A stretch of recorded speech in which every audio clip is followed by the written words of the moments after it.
Arnie Palace again? Ugh, silly.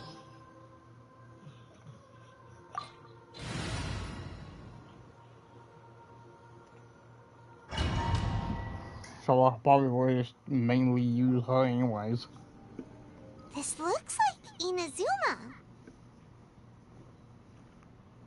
Right now, you're in a dream I created using information extracted from your memories. These memories will show you the raw truth, but be aware that enemies may react just like in the real world. Please be careful. Sounds like an immersive experience. It's a good thing we came along. You don't need to do this for me. I don't deserve your protection. We never give up halfway. Well, we had to once, but that was your doing. All right. Thanks. Wanderer, this is the Shake Pavilion. In your Balladeer incarnation, this is where the Electro Archon placed you after your creation. You had a great many memories here. Is that because this is kind of like his birthplace? You could say that, in a sense. You'll see why shortly. I hear footsteps. This place is huge. I can't believe the landslide didn't fill it in. I wonder who built it. The Crystal Marrow Miners? No, there's no way. Look at this exquisite construction work, and so well preserved, too. No mining crew would be capable of this. There's someone passed out on the ground. Who are you? You're awake. What happened? How'd you get stuck here? Are you injured? Huh. Not a scratch. And these fine clothes. Who are you? This man is Katsuragi, deputy to Torichio's adopted son, Mikoshi Nagamasa. He found the Balladeer in Shake Pavilion and took him back to Tatarasuna. And the rest is history. Well, it used to be. In the original version of events, Katsuragi was ultimately killed by Nagamasa. Let me get you out of here. Our people are nearby. Hang in there. During the Tatarasuna incident, Niwa was murdered by the doctor disguised as a mechanic. The Balladeer, then known as the Kabukimono, disappeared not long after. As the second in command at Tatarasuna, responsibility for what had happened fell to Mikoshi Nagamasa. But Katsuragi had sworn lifelong loyalty to Nagamasa after the latter had once saved his life. At Katsuragi's insistence, Nagamasa killed him to put an end to the Tatarasuna incident.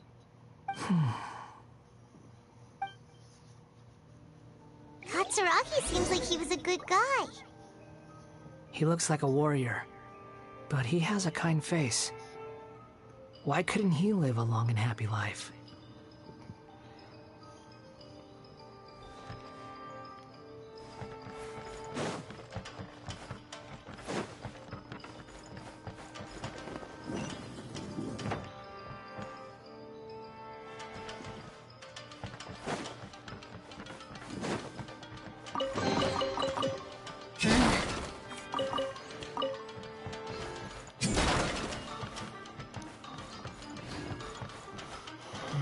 Nagamasa, I found this young guy in a cave sealed off by a landslide.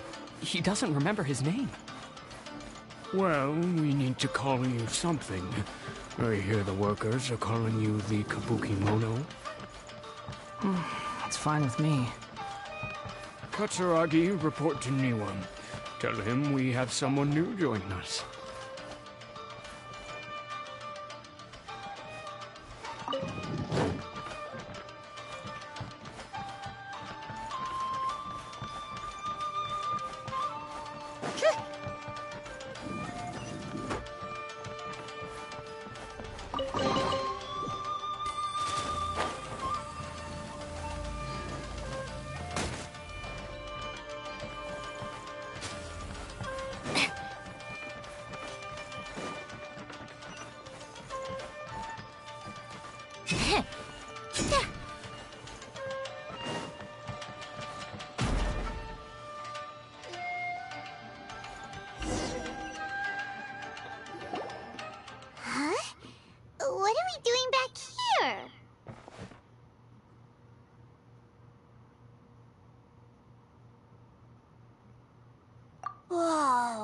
This is where you were born? It's pretty. But there's nobody here. I was abandoned, like you. I lived here for a while at first, but there's nothing for us here. We can't stay. Okay. I heard my mom and dad used to make swords, but the factory manager died, and then my dad got sick.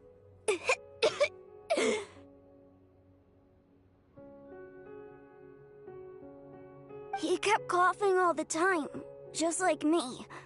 Then Mom started coughing too.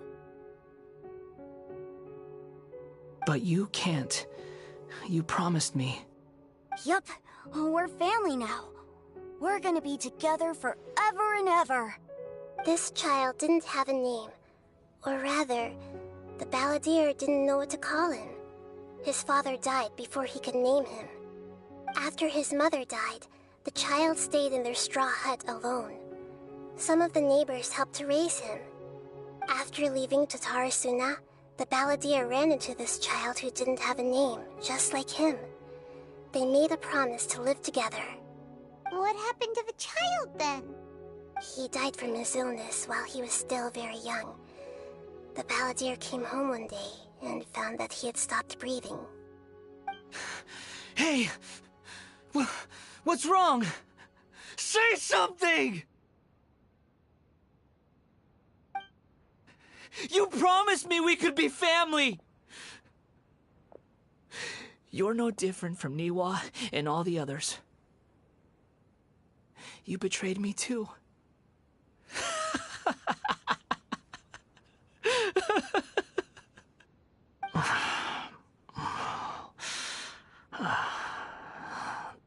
The voices have gone. It looks like the memory ends here. Let's keep going.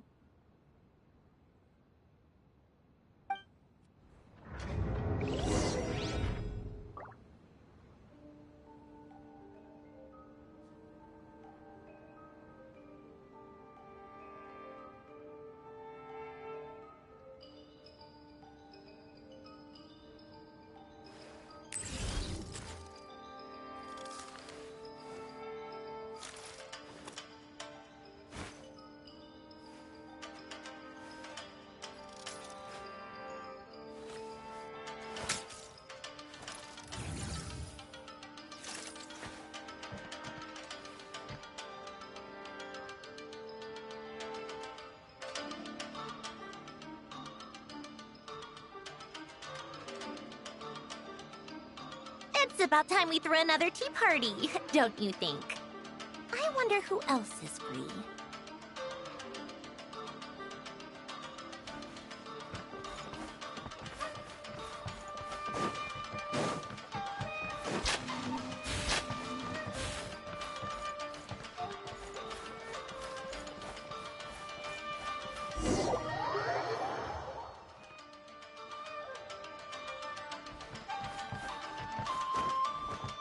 You do realize you're blocking my path.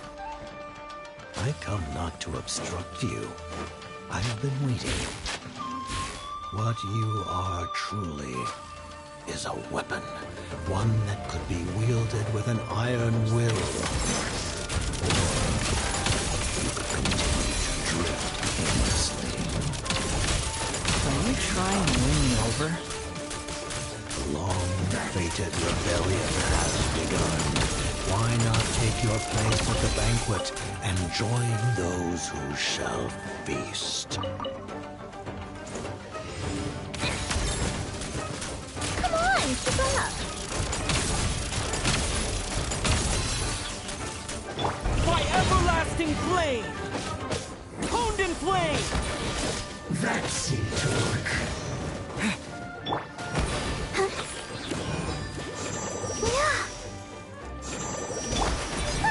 What a joke!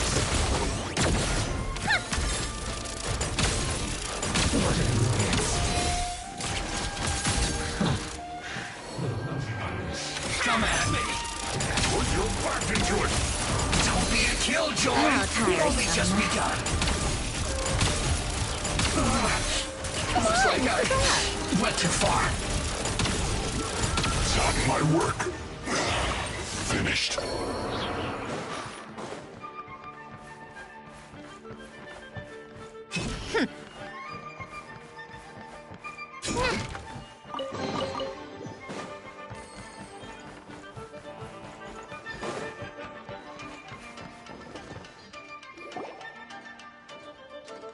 This place is dark.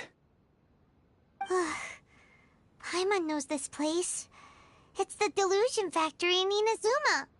In the original version of events, the Traveler once encountered the Balladeer here.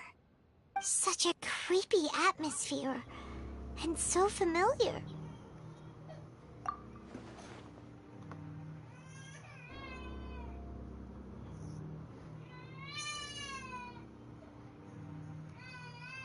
Hey, look over there!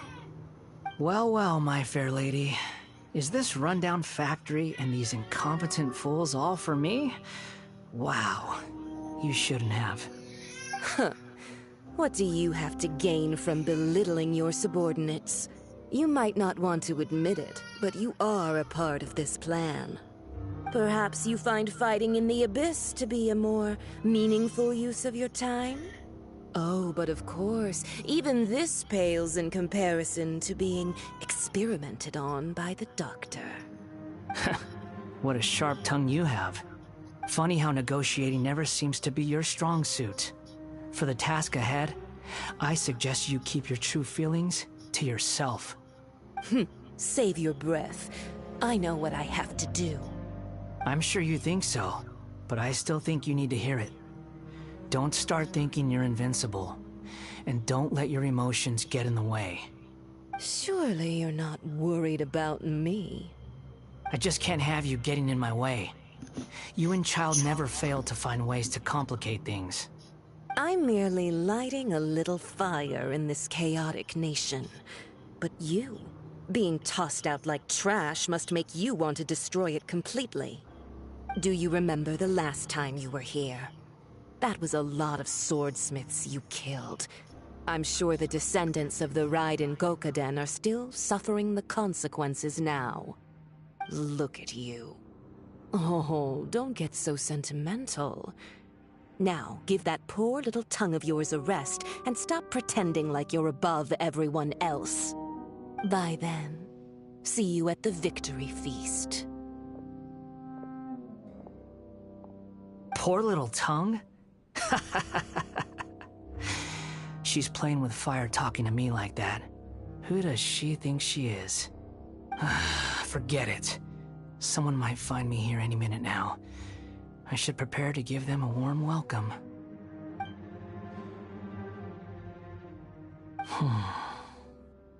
The plot does not end here. There is more of this story to come. Wanderer, are you able to continue? Yes. Please don't worry about me. Why are you staring at me in silence? Can't you think of a nicer way to express yourself? I'm under no obligation to be nice to you. Besides, I thought nothing mattered to you except results in your own interests. Isn't that right, witch? Muddle-headed puppet. You're only number 6 because you can take more abuse than other humans. Do you really count that as an asset? You're about as much fun to be around as a raging inferno. But before we murder each other, it'd be best if we finish our duties. There you are. Take a break. Shall we adventure? Let me amuse myself a little. You'll regret that! The more, the merrier. A spot of tea time entertainment.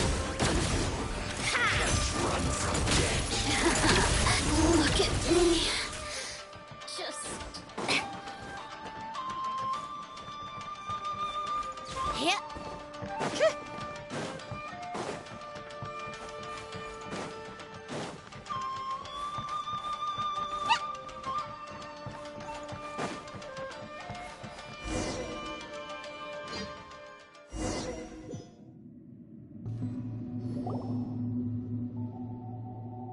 Looks like we have arrived in Sumeru. Is that? Considering that Amorta's sage, Nafis, refused to join this project, I'll take part in the experiment in his place. Welcome. I look forward to a fruitful collaboration. When do we start? You seem impatient. You should know that becoming a god is far from a trivial affair. The biological transformation is a lengthy process. As such, I too would recommend that we commence as soon as possible. In the event that a successful connection is established, his body will become permanently bound to the machine, and he will be unable to move independently of it. Nothing worse than what I've been through before then, Doctor. You were the most resilient test subject I ever came across. Thanks to you, I was able to garner a great deal of information. Alas, after that, you were under orders to remain in the Abyss.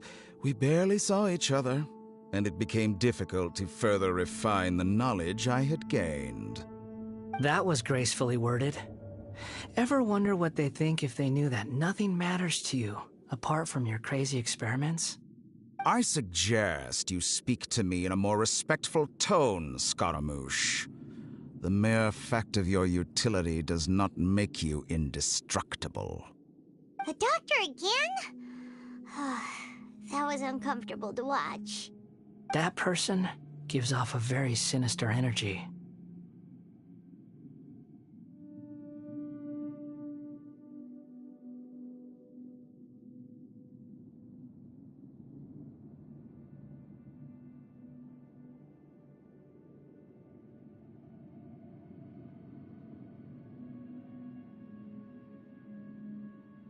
It's normal for him to give you the creeps.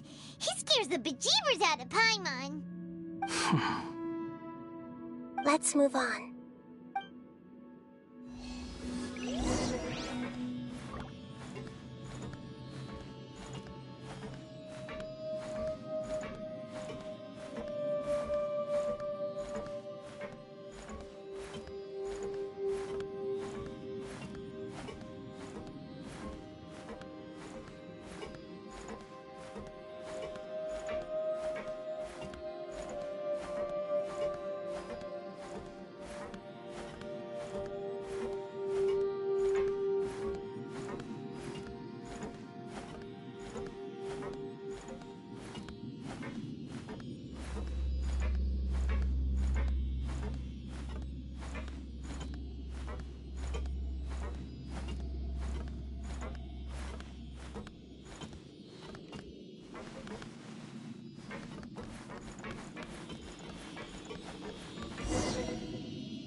You're a god.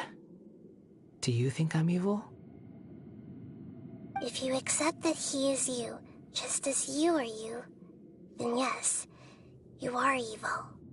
In your eyes, are there any differences between humans and puppets?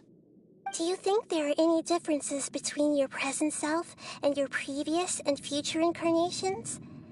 If not, then what are the differences between humans and puppets? Whoever has tasted the joys and sorrows of life in the human realm is human. Whoever has loved and lost, cried with grief, howled with rage at the tragedy of death that eclipses the miracle of life, they are human too. I've seen enough of my past. If possible, I'd like to reclaim the sins that are mine to bear. No matter the consequences, I won't run from blame or punishment.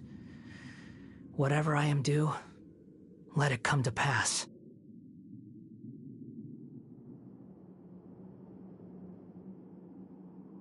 Can you return my memories to me? Huh? But won't that mean you'll lose your current identity?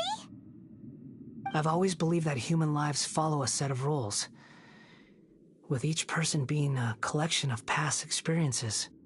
As a puppet living in a human world, my life is subject to the same rules. Regaining your memories means reverting completely to your previous incarnation. All the emotions that you discarded will return to you. Are you sure you want to do this? I've lived with the void in my chest my whole life. My creator didn't need me. And ever since I awoke, I've just drifted from one place to the next. But then I met you. And I finally realized that reclaiming my missing sins might be my one opportunity to become my true self.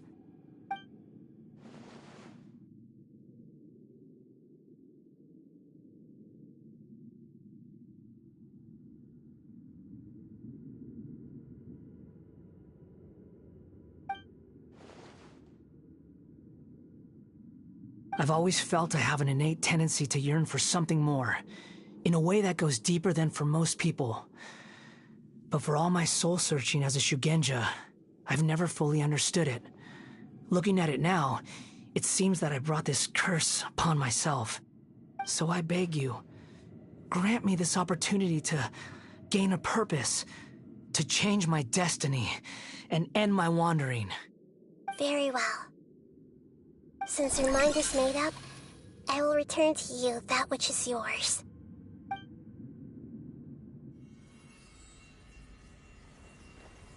You have made your decision. Now, take this.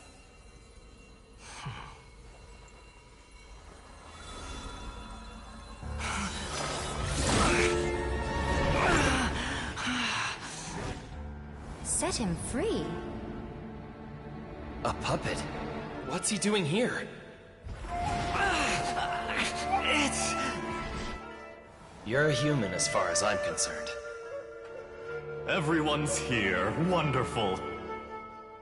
What a fine blade. Nagamasa will be thrilled. This is my...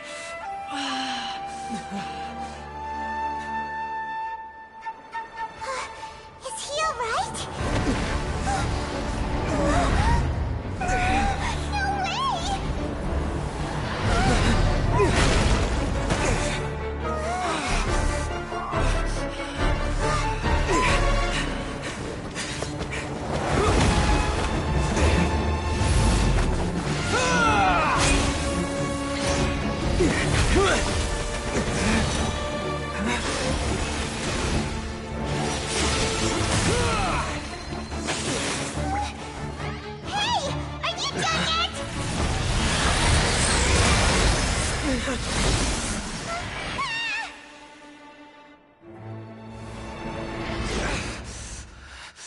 All worthless dross will be purged.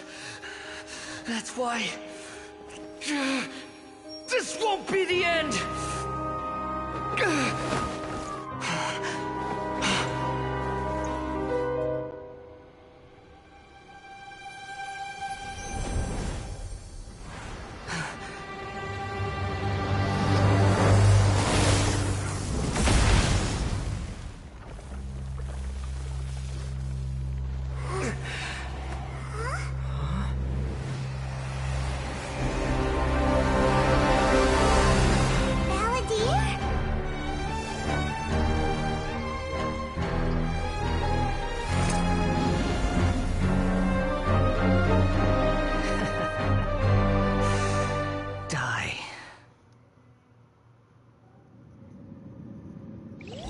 This is trying my patience. Have you got all your memories back now? Have you got any more stupid questions? Feeble human!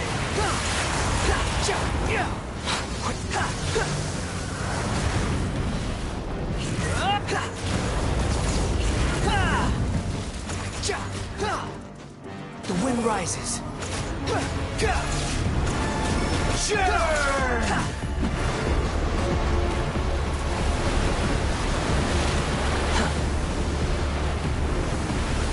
Squall Fury.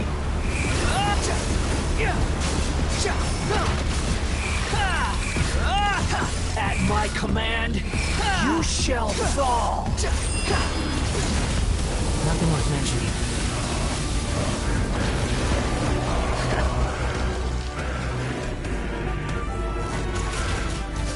Behold! Perish!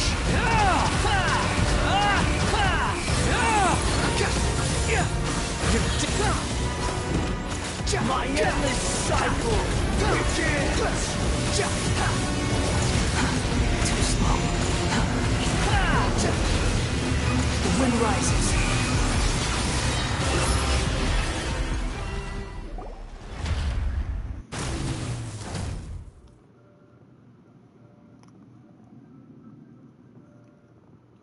Imbecile! Get out of my sight. It disappeared. Did we win? What did you expect? I'd never lose to that. There's the tone of voice again. You're definitely back to your old self. Wait, but it was you inside that thing too. What have you got to be smug about? Sorry. I'm harsh on myself and everyone else. Just the way I am.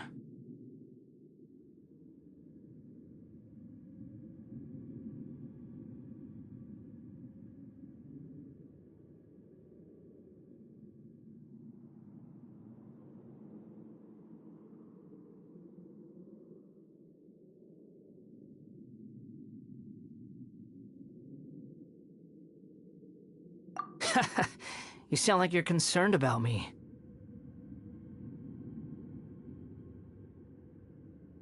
But don't worry.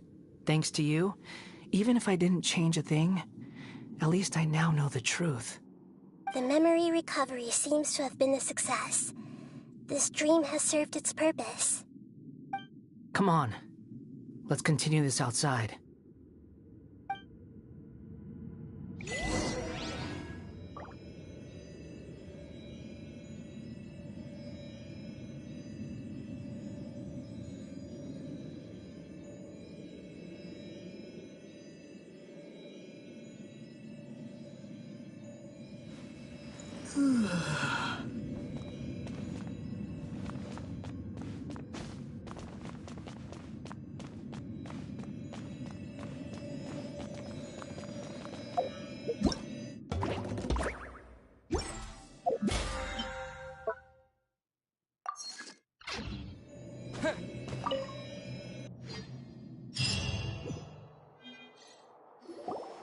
Welcome back, Traveler, Paimon, Balladeer.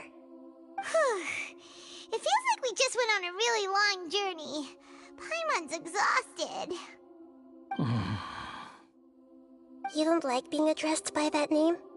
It's fine. But I was just thinking, I should probably change it.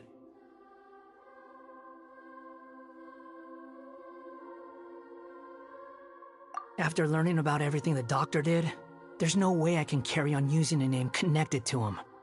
I'm not planning on returning to the Fatui, and they wouldn't take me back anyway. Recent events will have affected a lot of people, and they might not even remember who the Sixth is. So, you're quitting the Fatui for good?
It's like you said, Lesser Lord Kusanali. Everything may look futile, but it wasn't completely meaningless. At least I made a lot of people forget about me. But that doesn't mean your own past has disappeared. Of course. And your main goal, for which you gave up everything you had, you weren't able to achieve it. I hope you can see and understand that. Changing the world, changing the past, changing the fates of other people, these are not simple things to accomplish. What you are looking for is complete annihilation. But this is just a fantasy. Even if the Balladeer is removed from existence, the world will not heed your will. Indeed. How ridiculous. Do you regret doing all that when you've gotten so little in return? Even if I'm completely worthless, there's nothing in the world worth regretting. Lesser Lord Kusanali, you purposely left that information in Irminsul, didn't you? Yes, and I took pains to make sure that you'd acquire that information naturally. Why would you go to such lengths? You trying to win me over too? In all honesty, your past experiences have made you a useful asset to Sumeru and to me. Winning you over was indeed a part of my plan. But before that, I wanted to tell you the truth about your past. If all I wanted to do was use you, then I'd be no different from the Doctor. Very clever. I guess you could say that's one of my virtues. Utility to others is what gives me worth. So if embracing my sins is what it takes to make me useful again, so be it. Oh right, I almost forgot. You're the good guys. You're into justice and all that. Sorry if I have a slightly different perspective on things, but I don't feel like I've been duped. The wisest leaders are fated to end up with the best helpers. I can live with that. I'm glad you're able to think of it in that way. Traveler, in the future, I'll continue to search Irminsul more deeply and see what secrets can be uncovered, including the beginning of your twins' journey recorded in Irminsul. What exactly happened before and after that point? I want to know as well. I will try. Traveler. After I dove into the information torrents in Irminsul, why did you go to Inazuma? So that's how you found out whose fate had changed. And how? Well, whatever your reasons, you did me a favor. And I'll do everything I can to pay it back.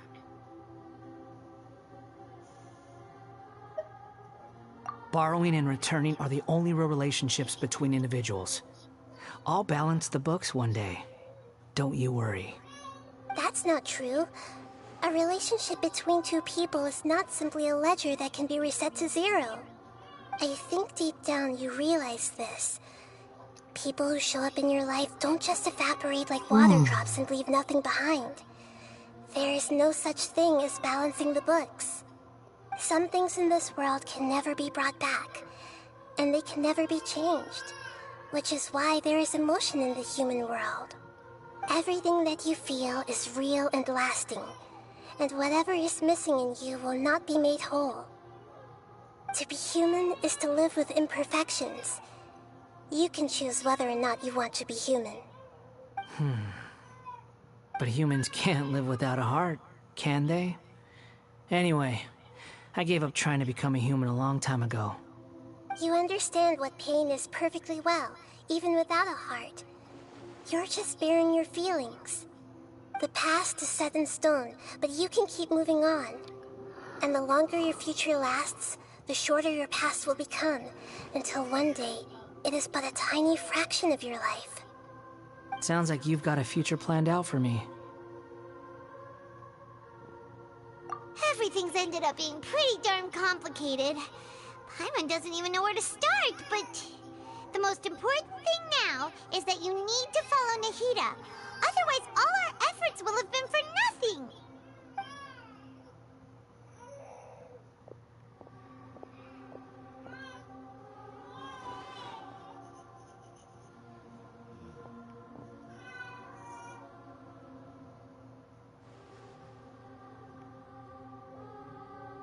Then I guess I'll be helping you from behind the scenes from now on. I'm glad that you've accepted our proposal. Why don't you choose a new name to celebrate? Ooh, ooh, ooh! Paimon wants to pick an ugly nickname for you, too! Why? Because Paimon still doesn't like you that much. Then I hope we don't see much of each other in the future. A name is life's first gift. You didn't say it out loud, but I know that's what you're thinking. The Traveler and Paimon have helped you a lot. If you can't decide on a new name, maybe you can ask them for ideas. No! Paimon only does nicknames! If it's a serious name you're after, it's all yours.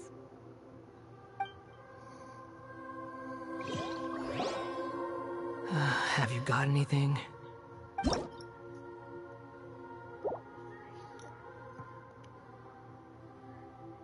Okay.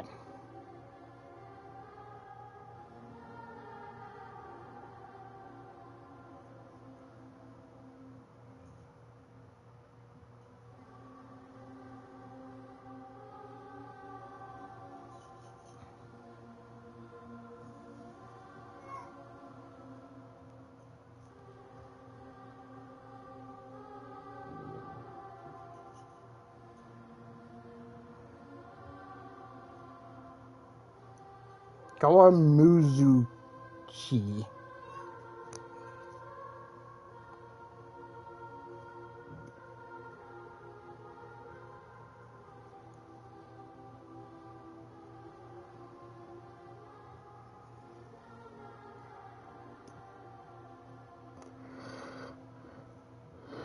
I'm looking at a name suggestion to combine both his.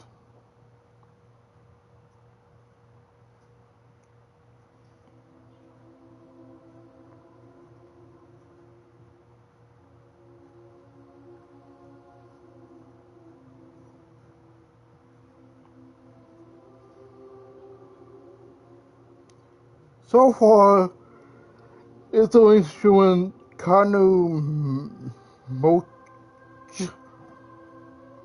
or Kawamuzuchi.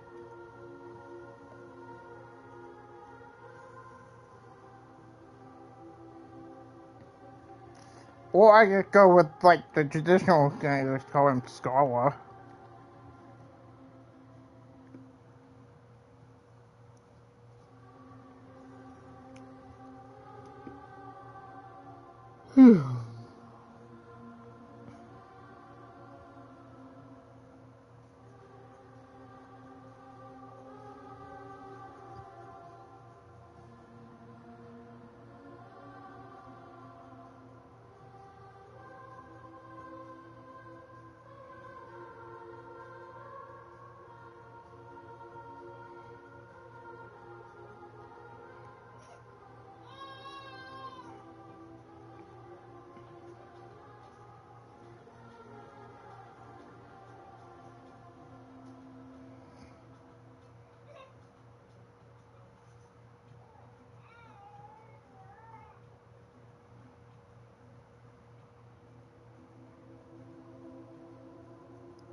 Okay, ask AI for the Google AI. Because I got nothing. Kawakuri.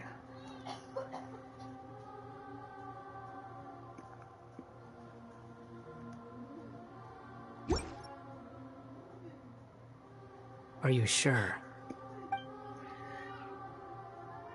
Oh, alright. If you say so. Did say that? There. Now you have a name of your own. What about a nickname? Are you done yet? Still thinking. Stop rushing me! Take your time. I don't need to see you again until you've thought of one. Everyone who manipulated me and made me suffer.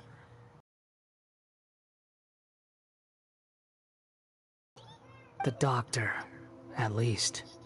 Now that your stance has changed, I believe your future path will change accordingly. But it won't be immediate. You still need some time to compose yourself. One more thing. There are still some descendants of the Raiden Gokuden living in Inazuma.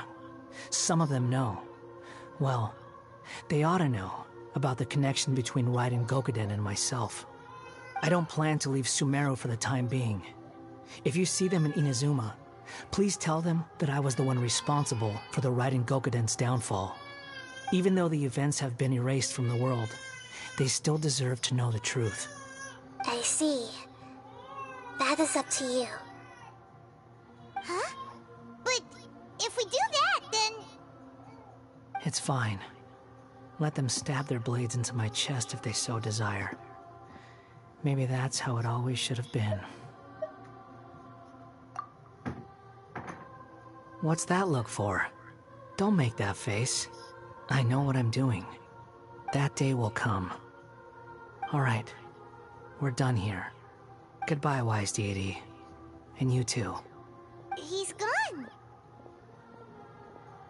What he went through today would have been like living an entire lifetime in an instant. He'll need some time to calm down. Yeah, true. But even so, after everything that's happened, he doesn't seem quite as fierce anymore.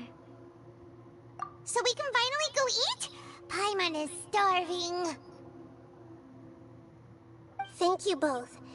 I hope you will find somewhere nice to go and relax for a while.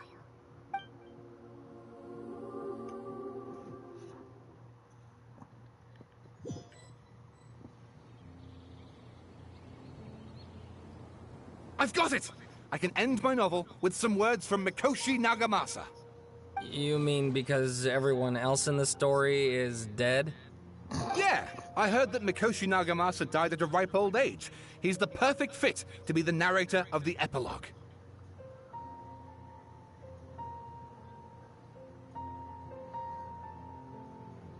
The dark clouds had dissipated, but they continued to cast their shadow in Mikoshi Nagamasa's mind for decades to come. Then, one night, as an old man, he had a dream. On the night when that prized blade, the Daitatara Nagamasa, was forged, the people rejoiced, and there was painting, dancing, and drinking.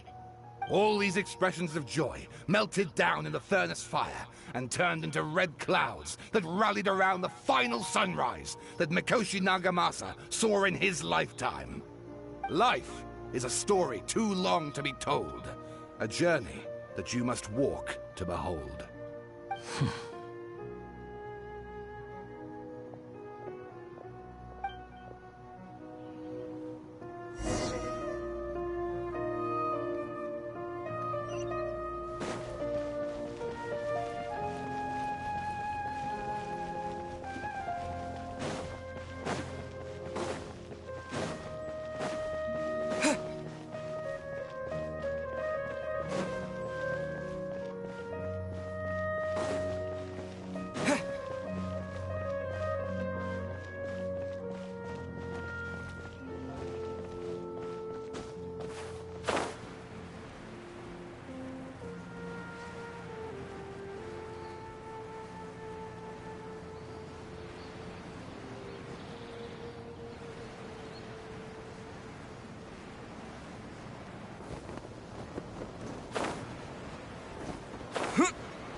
It's about time we had a break. As soon as you stop, all the tiredness and hunger comes rushing back. Wow, great! Huh? Look at the vase.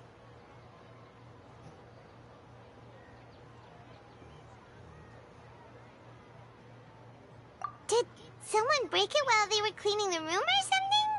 But Paimon doesn't remember there being a cleaner. You broke it, Paimon.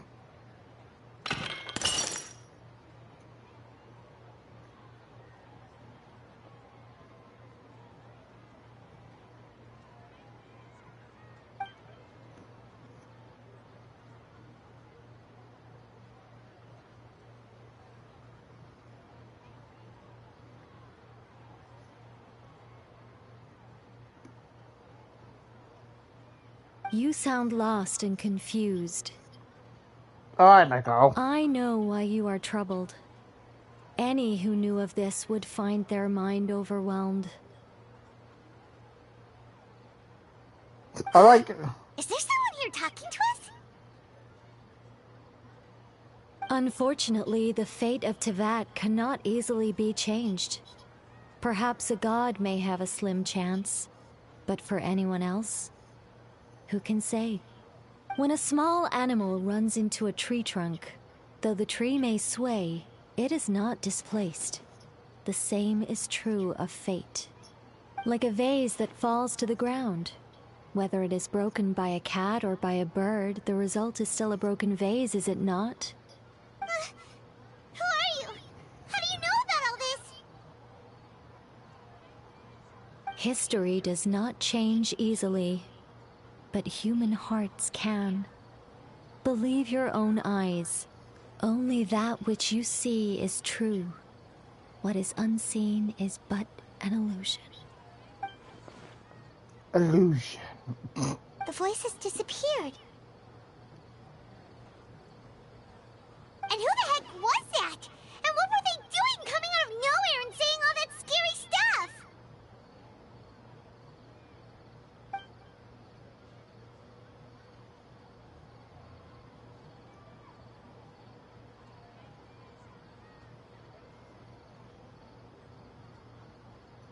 Anyway, that face is still lying there broken on the ground.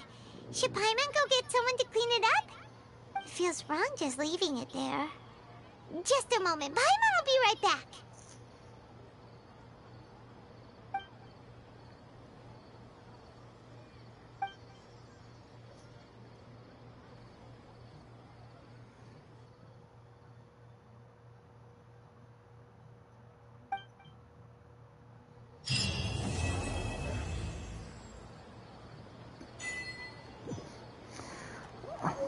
Alright, that's officially done.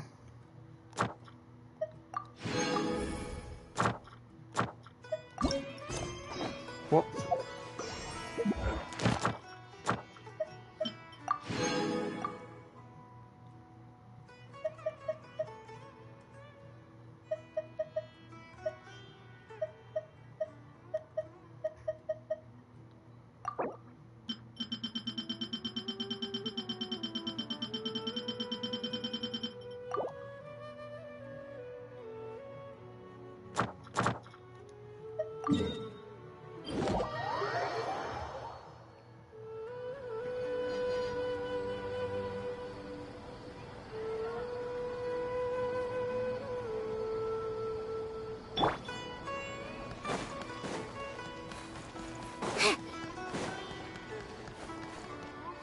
Welcome to the...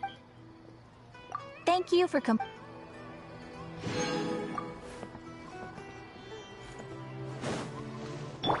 Ad Astra Abyssosk. Welcome to the Adventurers Guild.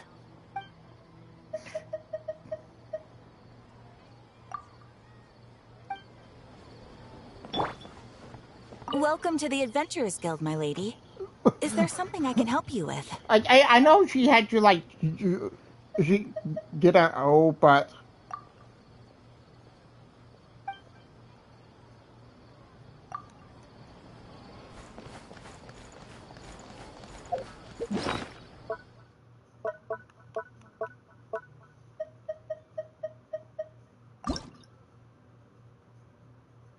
Ah. That's there now.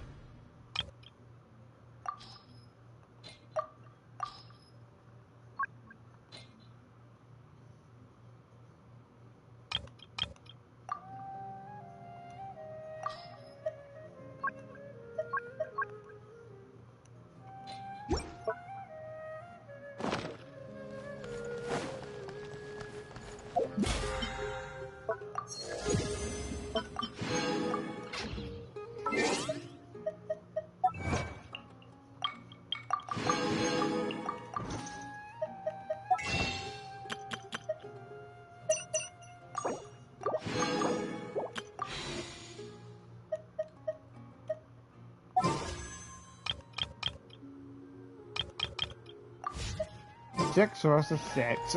Nah, I'm joking.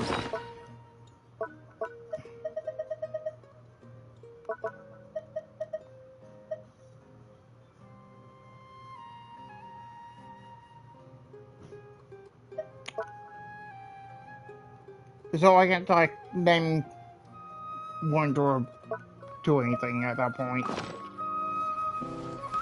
Okay. First of all, I'm going back to Fontaine.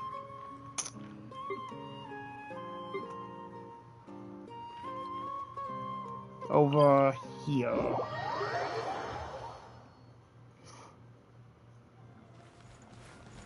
Because again, I put this out, put this off for too long.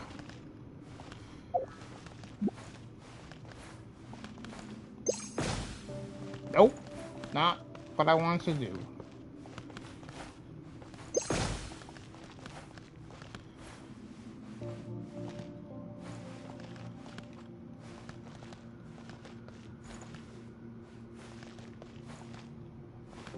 Come on.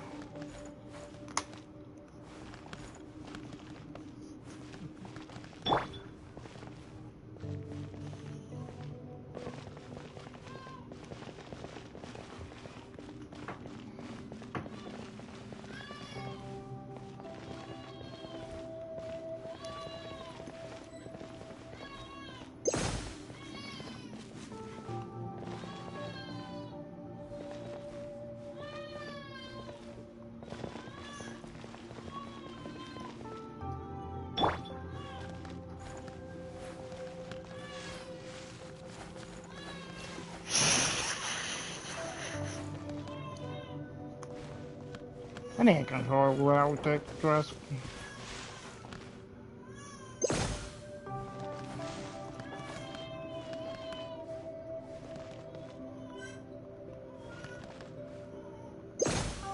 There we go.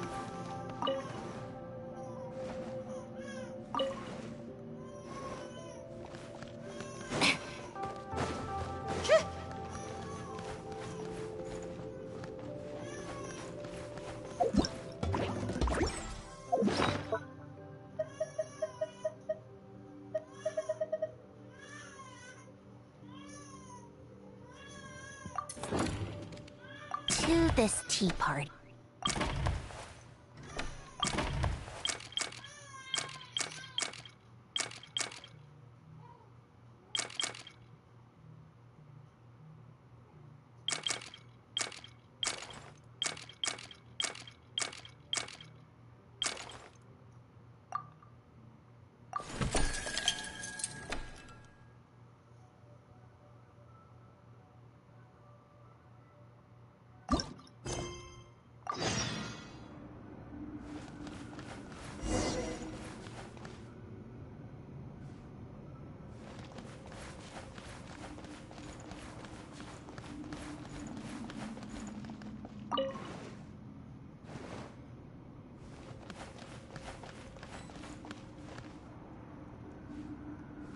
Oh.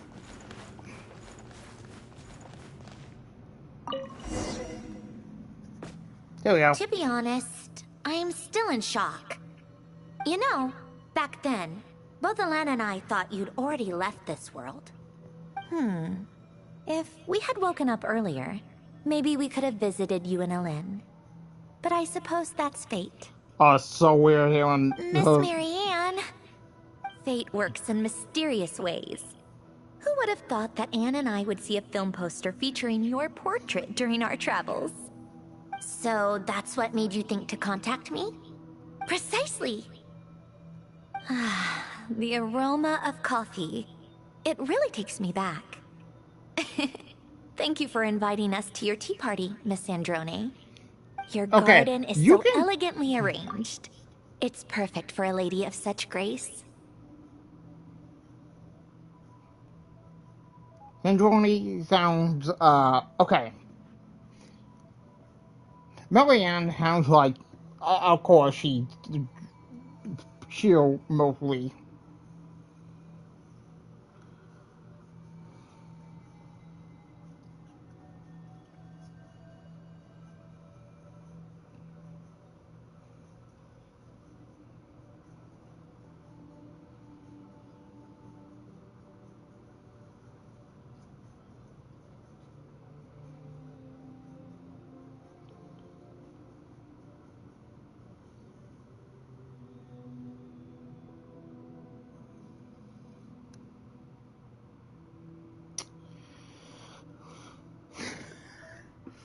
This is the home Alan and I once shared.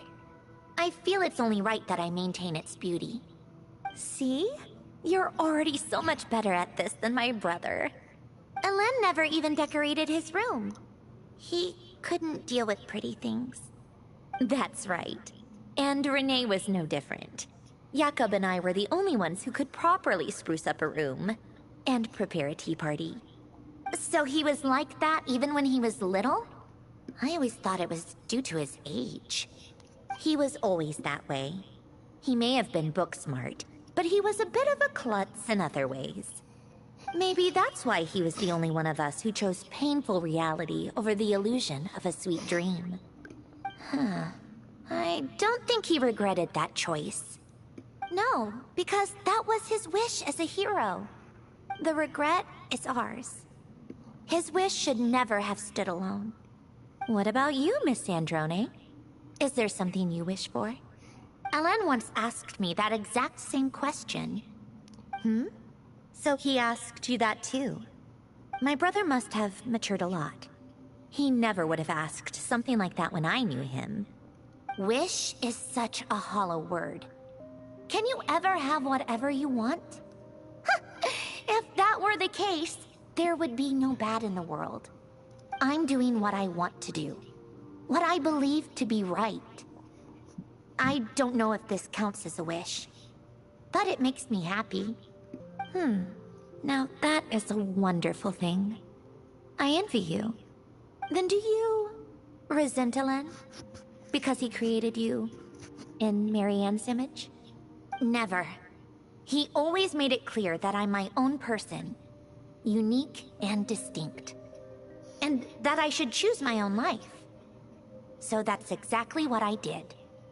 Whether it's stories or food, as long as you're happy with your choices, then they're the right choices for you, Sandrone. Exactly. So now, let's just quietly enjoy the food you've so carefully prepared for us.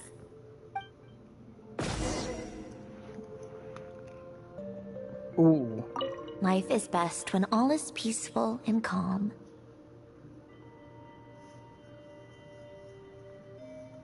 Is that the time? We should get together more often, Miss Sandrone.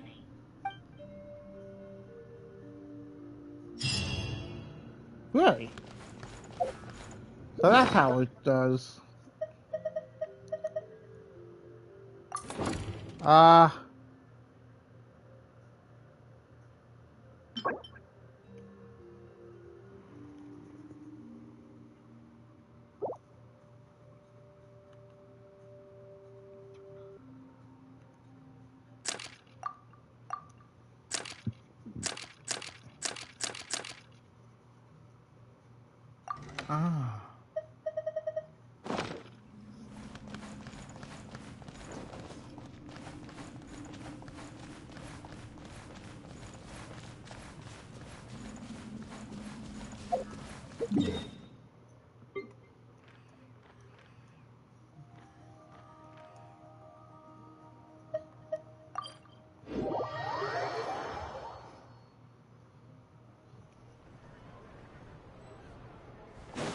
Oh, yeah.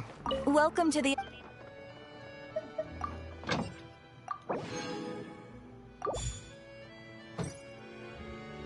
Welcome to the...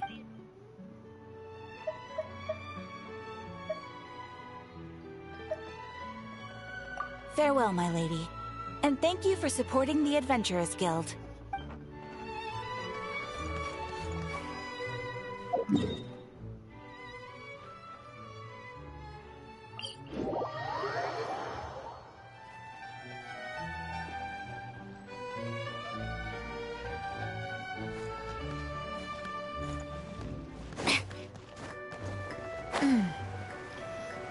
I think how in like in that one we weren't even surprised to see her at all.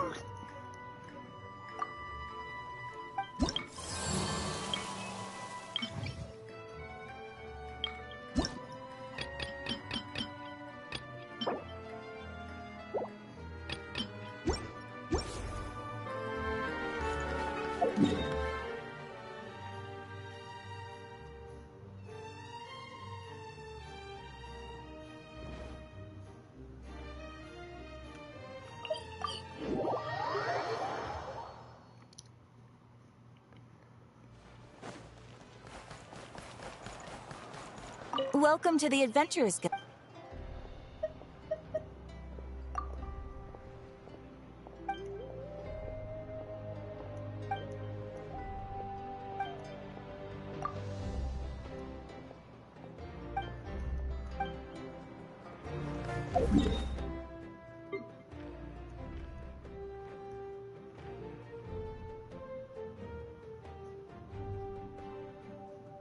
You know, that made me think we could get action only if every castle is different. Welcome to the Adventurers Guild.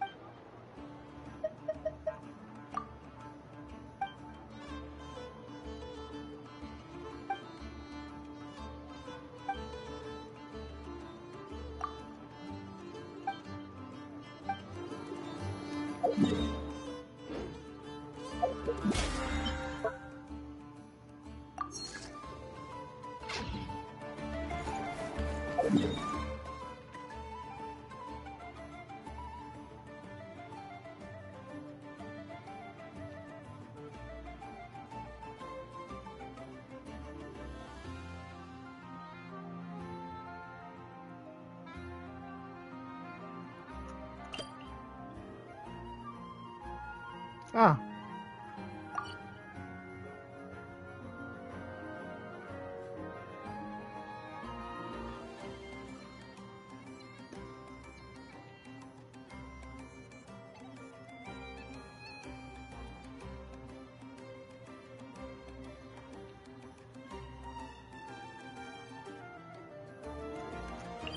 Look at this.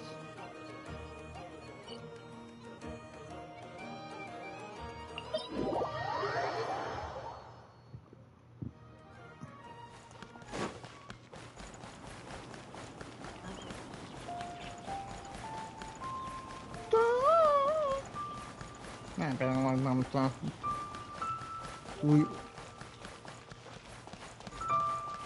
Leeway.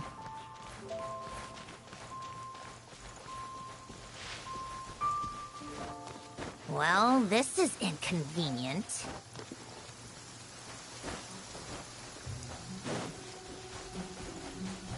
Come on, keep up.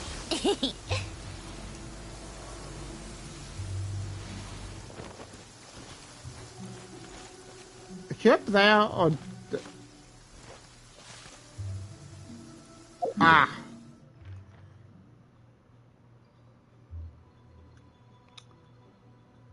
Huh. I'm gonna be honest, I forgot. My flowers adore this kind of weather.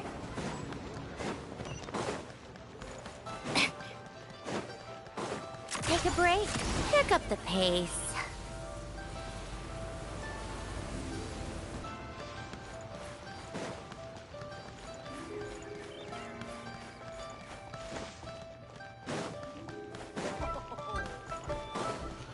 They really should put like a teleporter up here. What goes on in the minds of the Tishu?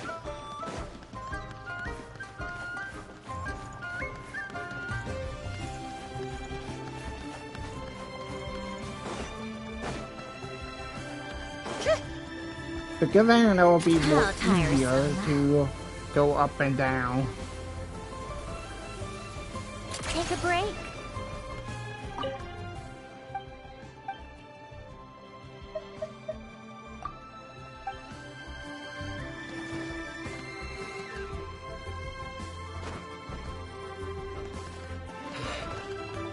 Though the clouds may darken.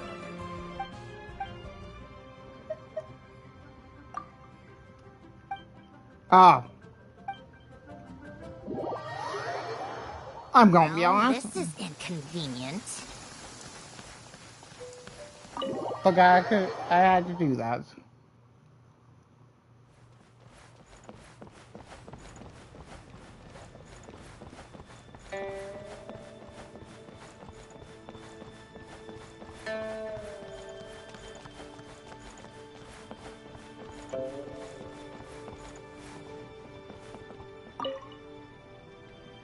Your cold was caused by the physical and mental strain you've been under lately, I fear. Such things are more common with the changing of the seasons. Just prescribe some more medicine for me, if you would. I'll have someone pick it up in a few days.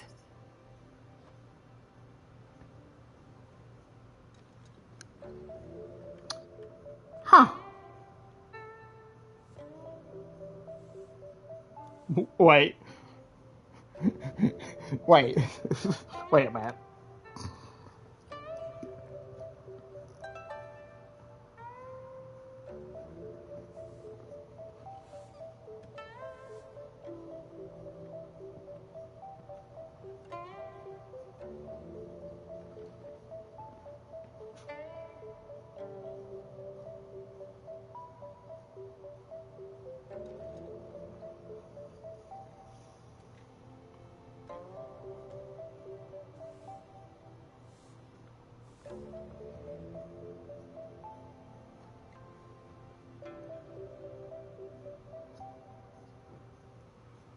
As you say. However, while colds can be cured with medication, overexertion could cause it to reoccur. Oh, thank you for your advice, Dr. Baiju. But I simply cannot ignore the affairs of state. Alleviating the symptoms through your prescriptions should suffice. For now. I will write up some more nourishing dietary prescriptions. Please, take things slow and avoid weakening your body too much. Ah, Traveler. Our distinguished guest. Is there some urgent matter at hand?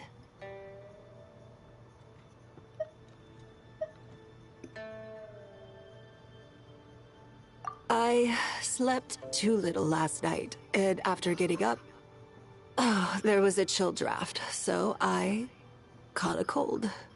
I was planning to just deal with it using a bit of medicine, but a massive headache came with the package. So I had to invite Dr. Baiju over. My apologies, Dr. Baiju, for having to have you come over every so often to adjust my prescriptions. Not at all. Diagnosing, treating, and saving people are well within my duties. But... Then you know that this too is where my duty lies, Dr. Baiju. The Ministry of Civil Affairs is the crossroads where many matters meet, all of which must be seen to with care. To that end, no amount of effort is too great. If you think just me having a headache is bad, imagine the number of people who'd get one if I were to just drop my work all of a sudden. And if everyone at the Ministry became overtaxed, I imagine Liyue Harbor itself would catch a cold then.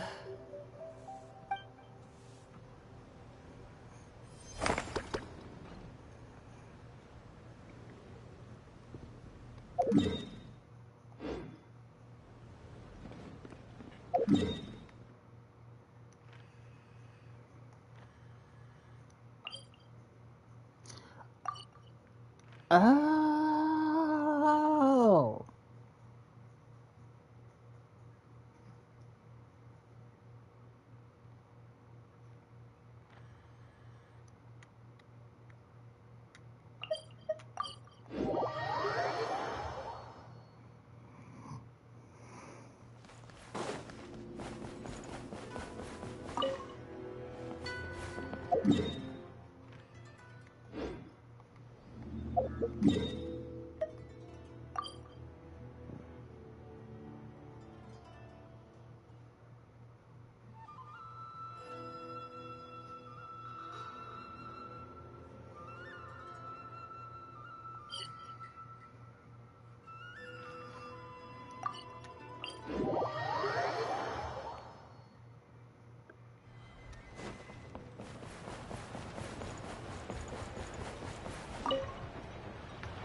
Ah, mighty Outlanders, you have returned. Did you have a good rest? It was, pretty good, yeah. Glad to hear it. Things are progressing very smoothly on my end. Many of the elders have heard of your heroic deeds, including the chief. They all speak very favorably of you. There are still those who insist that the ceremony should be performed by the bearer of the Malipo name. But they're just stuck in the past. We need to move with the times. Plus, Kanish doesn't want to do it anyway. Exactly.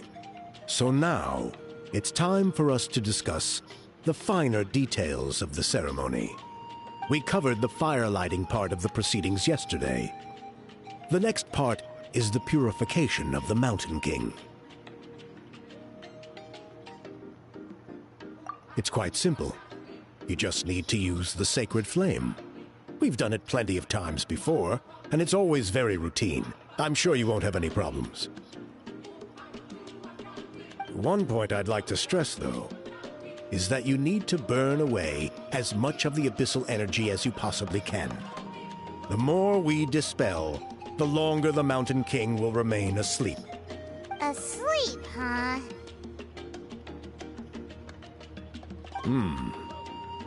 Precisely. In previous years, the Flame Bearer has often been unable to dispel a sufficient amount of abyssal energy. That's the only reason why we have to perform the ceremony on a regular basis. But I understand that you have a lot of experience fighting against the Abyss. And you seemed to wield the sacred flame quite effortlessly yesterday. With your help, I'm optimistic that this time, we can dispel all the remaining abyssal energy from the Mountain King's body, freeing us from this ever-looming threat for many years to come. Traveler? So this doesn't faze you at all, huh? You clearly have a lot of confidence in yourself. That's really all you need to know. The ceremony is in 3 days. I'll come and fetch you when we're ready. In the meantime, feel free to look around our settlement. It would mean a lot to the elders if you got to know some of our people. And if you wouldn't mind helping them out with a few errands here and there, that would be even better. So now we have extra errands to run? Maybe we should add a little extra to the price.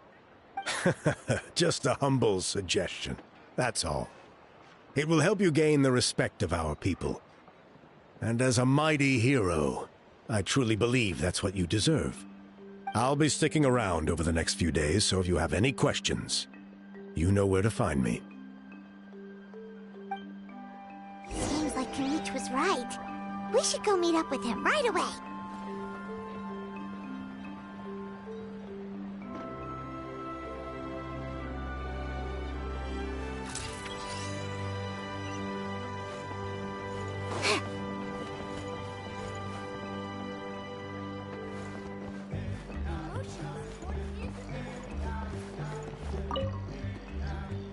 Ah, you're here. Kanich! Elder Trinidad said that... I can tell. It's written on your faces. Is that the Traveler in Paimon? Forgive me for not being there to welcome you on your arrival. That should have been my duty as chief. Hello, Chief Wyna. I only heard the news from Trinidad yesterday, so I asked Kanich to invite you over for a quick chat.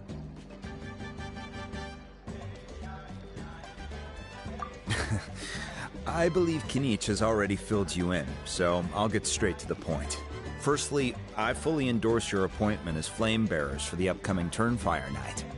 However, I would like to request that you take steps to ensure the Mountain King's safety. Every child of our tribe grows up hearing the tales of our heroes, from Yupanqui the Firebringer to Burkina and the Mountain King who fought against the Abyss. This is our history and our heritage, the source of our pride and the center of our faith. To kill the Mountain King would be to destroy our spirit. I would never be able to face our ancestors in the Night Kingdom. Nana's death was a great tragedy, and I do not blame Trinidad for the actions he has taken. Nevertheless, I cannot allow any harm to come to the Mountain King.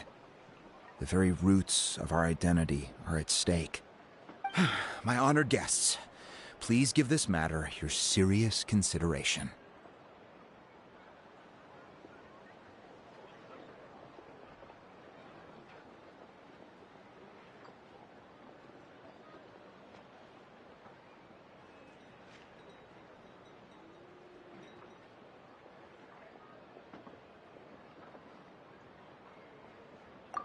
Perhaps there is. But despite all our attempts to contain the situation over the years, we've not found it. Right now, I should like to hear where you stand on this matter.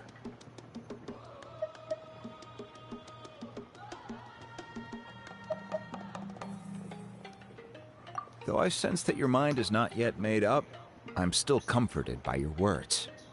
There are 3 days left before the ceremony. I hope they will bring you clarity. So, Kanich, earlier you were saying that... Let's walk and talk. I'll show you around the tribe. That works too. Paimon needs to get some air after this.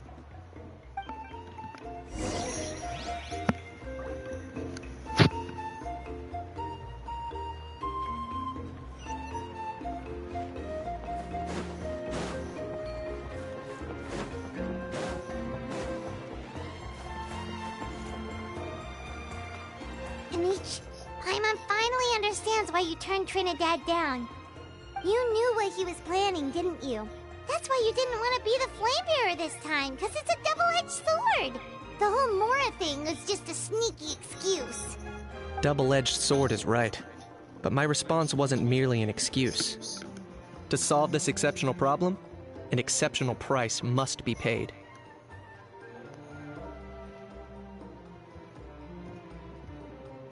I'm working on it. Really? Well, come on then, let's hear it! In a moment.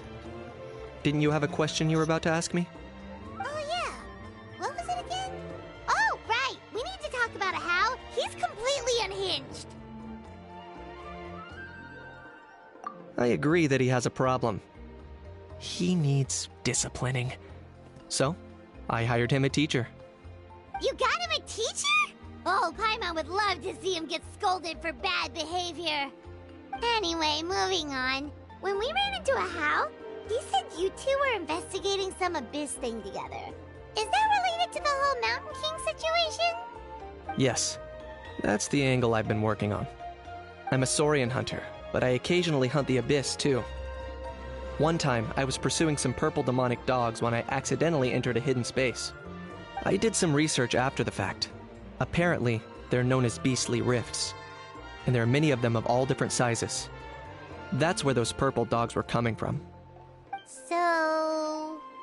So, if we can locate one of these beastly rifts, clear the monsters out, and move the Mountain King inside, he'd be able to continue living, but without posing a threat to the tribe. Whoa, that sounds kinda crazy. Would it really work? It's not without its risks, of course. There's a lot of unknowns in the equation. For instance, for all we know, a prolonged period inside the rift could make the Mountain King's condition worse.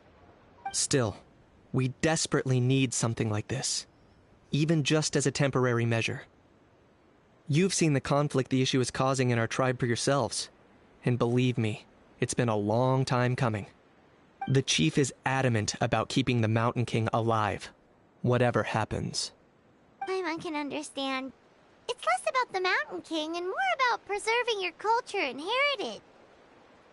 Yes, but on the flip side, you've got people like Elder Trinidad, who is more concerned about protecting the people he cares about, now and into the future.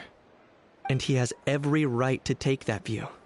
It's one thing to try and preserve the last remnants of a glorious past, but making your kin pay the price for it? No one can seriously tell them that's a fair trade. You're right. There's no easy answers here. Let's leave that to one side for a moment and assume we go with your plan. How do you actually intend to find one of these beastly rifts? Because at least in our experience, the dogs open the rifts when they want to attack us, not the other way around. I think I know a way.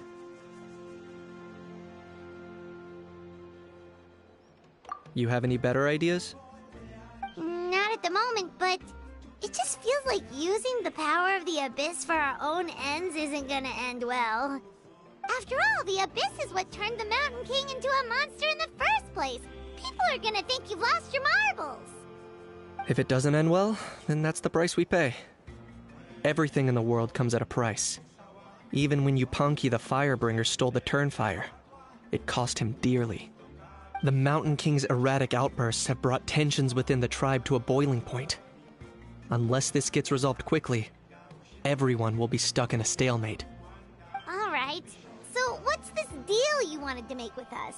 We're hardly experts on exploiting abyssal power. All I need you to do is keep people away from me.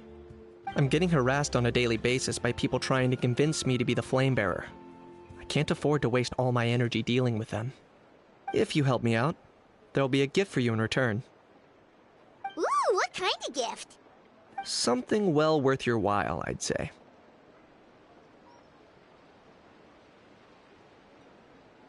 Just keep doing what you've been doing. Ingratiate yourself with the tribespeople, so everyone comes to terms with the fact that we have a new flame bearer. That way I won't have an endless stream of people coming to beg me to join the ceremony, and I can focus on finding a way to summon the beastly rift. Then, when the day of the ceremony comes, we'll move the Mountain King into his new home. Still sounds pretty crazy. Even for a daredevil like you, that's dangerous. And even if it works, what if neither Chief Lina nor Elder Trinidad are happy with it? Have you thought about what you'd do then?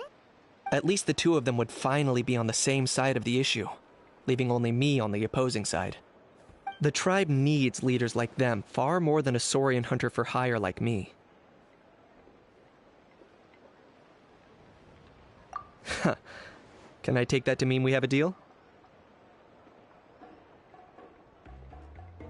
For sure. And who knows? Maybe we'll come up with an even better solution to all of this in the next couple of days. Great.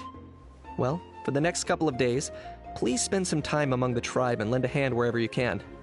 I'm sure everyone will be swept off their feet when they meet our new flame bearer. Good luck to us both.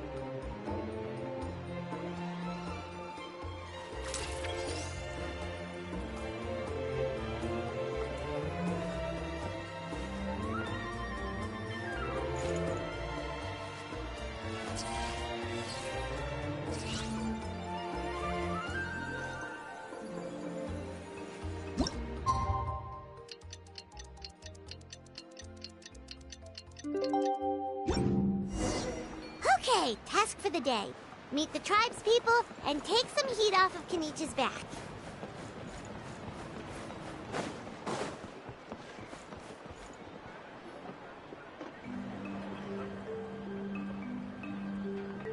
Huni, how can you call the Mountain King a monster?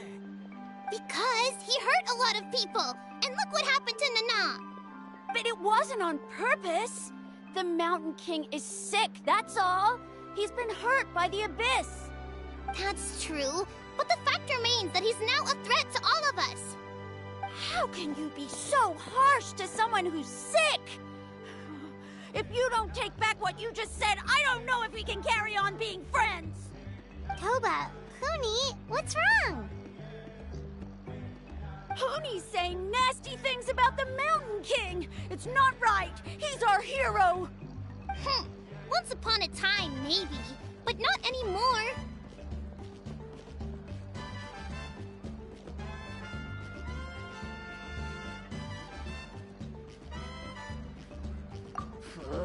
Yesterday, maybe, but not anymore. Toba? Fine. I guess my dad is right. Things change, and you just have to accept it and move forward. As of today, our friendship is over. There's no going back. Oh, come on, cut it out, you two. We have some great news to tell you. The Traveler is gonna be the flame bearer for the next Turnfire night. He's gonna do a beautiful ceremony and cure the Mountain King's illness for good. What? Really? So that's what my dad wanted to talk to you about? To be fair, from what we saw the other day, you are pretty good at climbing cliffs. Probably just as good as Kenich. Wait, speaking of Kenich, where even is that guy? Oh yeah, good question. Is he not coming to the ceremony anymore? We can get him to come, but if he catches you two fighting again, he won't be happy. He'll be sure to give you both a piece of his mind. No, we can't let that happen. I've never even spoken to him before. I can't afford to make such a bad first impression.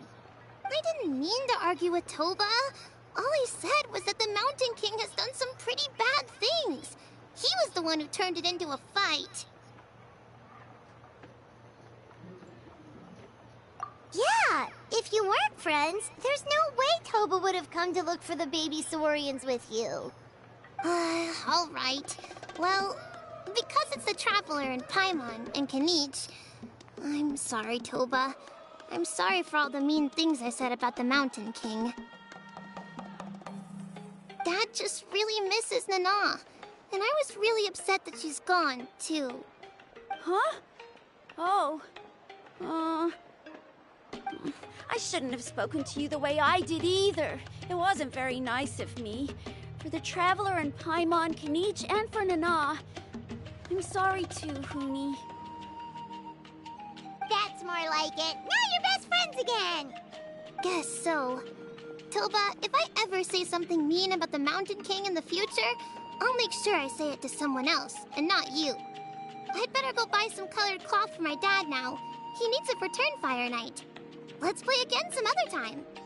See you, Toba. See you, Traveler and Paimon. Okay. I'll head home as well then. See you next time. Okay, take care, you two. Even though they said they're sorry, it looks like their friendship isn't as strong as it was before. Let's just hope we can solve this once and for all. Come on, let's move on.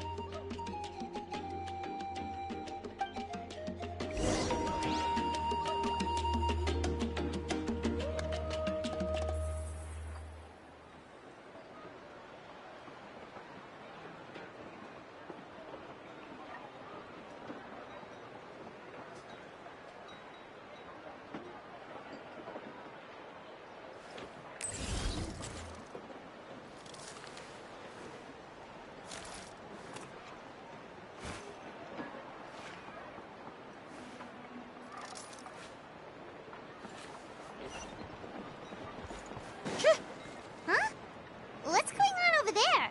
Let's take a look.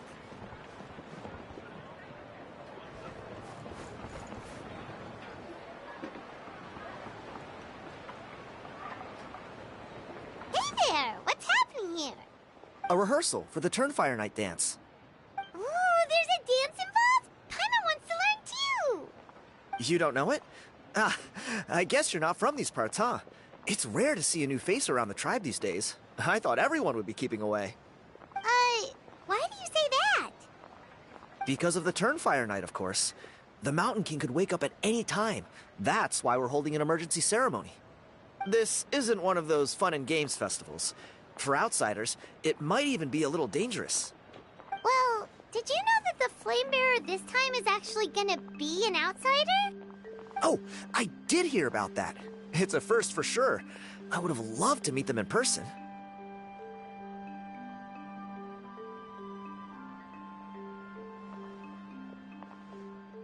What? Oh, it's you? Man, oh man. Well, this is a nice surprise.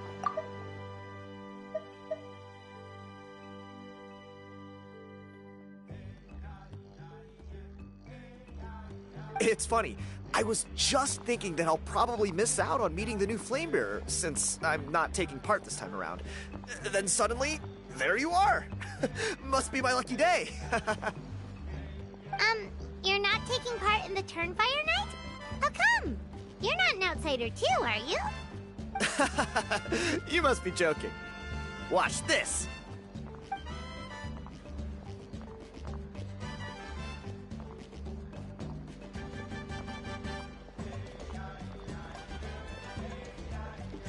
Not bad, right? Yeah, I'm considered one of the better-looking guys who dances beneath the pillars of the Sacred Flame. Been doing it a few years. Always gets the ladies out to watch. Oh, very impressive. So why'd you quit? Well, I feel like the whole Mountain King situation is getting more and more precarious.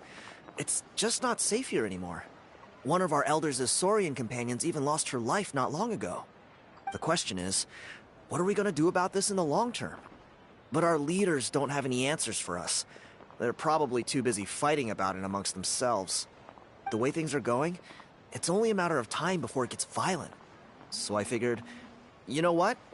Now's as good a time as any to get away for a little while. Go do some exploring. You look a little disappointed. Disappointed? Nah. It's a great opportunity to go see the world. As every male scion of the Canopy knows, wherever you are and wherever you go, the only way is forwards. We take pride in that. I won't forget my roots.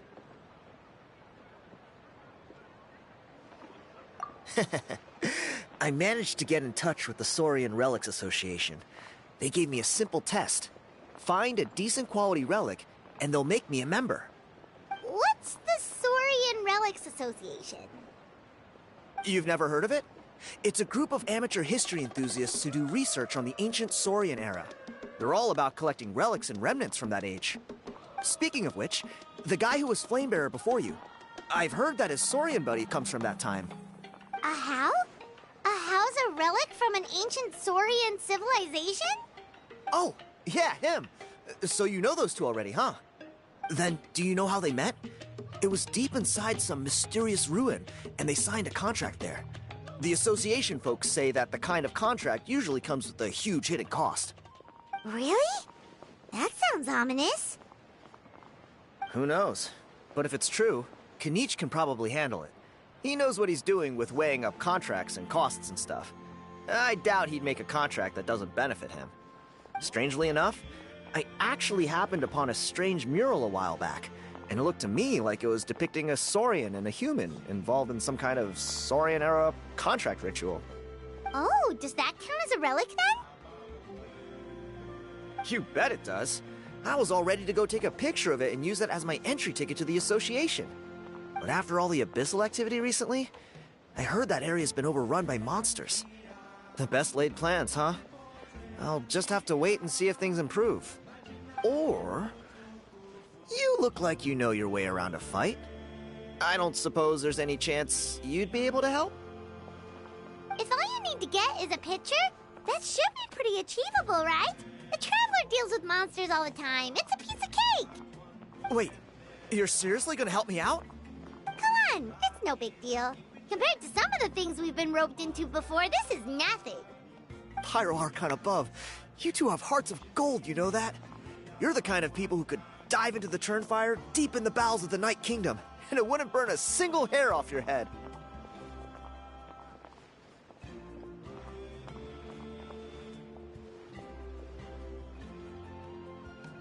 Of course it is. All right, come with me. I'll show you the way.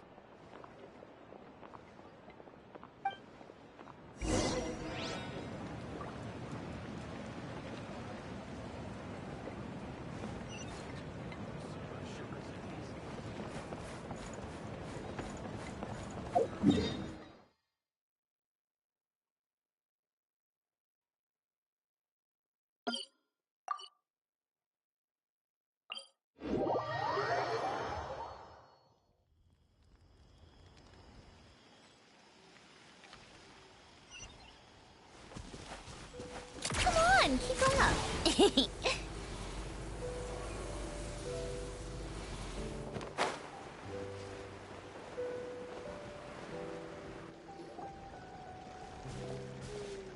There it is.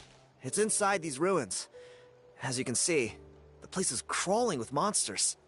Alrighty then. Stay back and take cover, Tiago. This could get dangerous. We'll take care of him. Great minds think alike. I'm not about to cramp your style.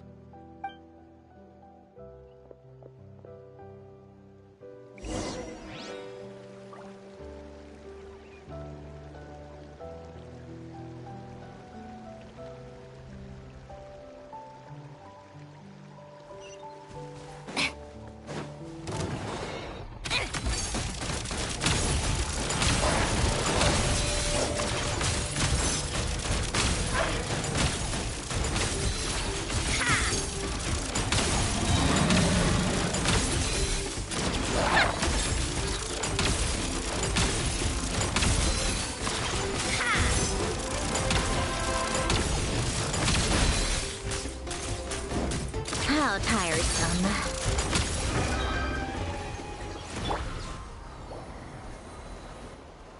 Whew. That should be the last of them. It's a good thing Tiago had the sense to stay in his hiding place, or things could have gotten really hairy for him. Hey, look! That's gotta be it, right?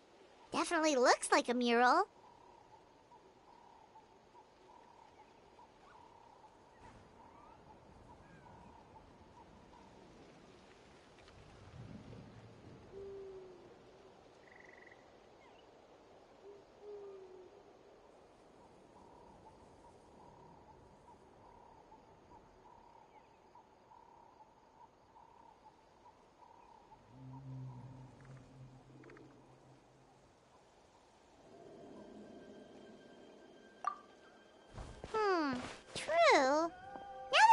mention it, most ancient murals take up a whole huge wall.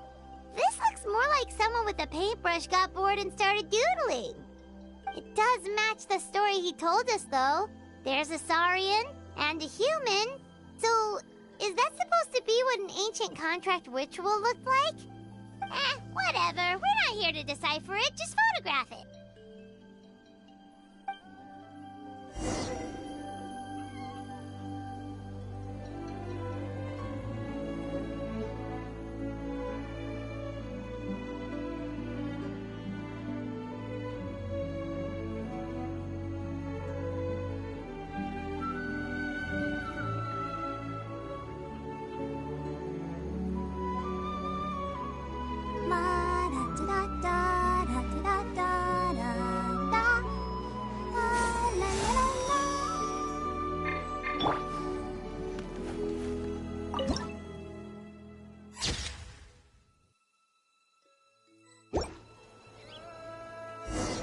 That's a wrap. Let's take it back to Tiago.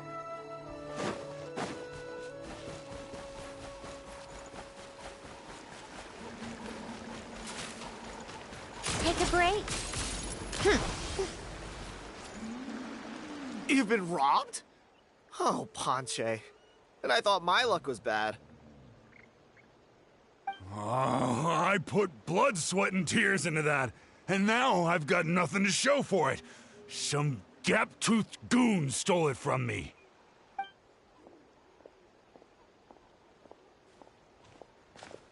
Tiago, is this the picture you were looking for? Let me take a look. Yep, that's the one. Pyro Archon above, you two are superhumans. Hey, Ponche, come and say hi to these guys.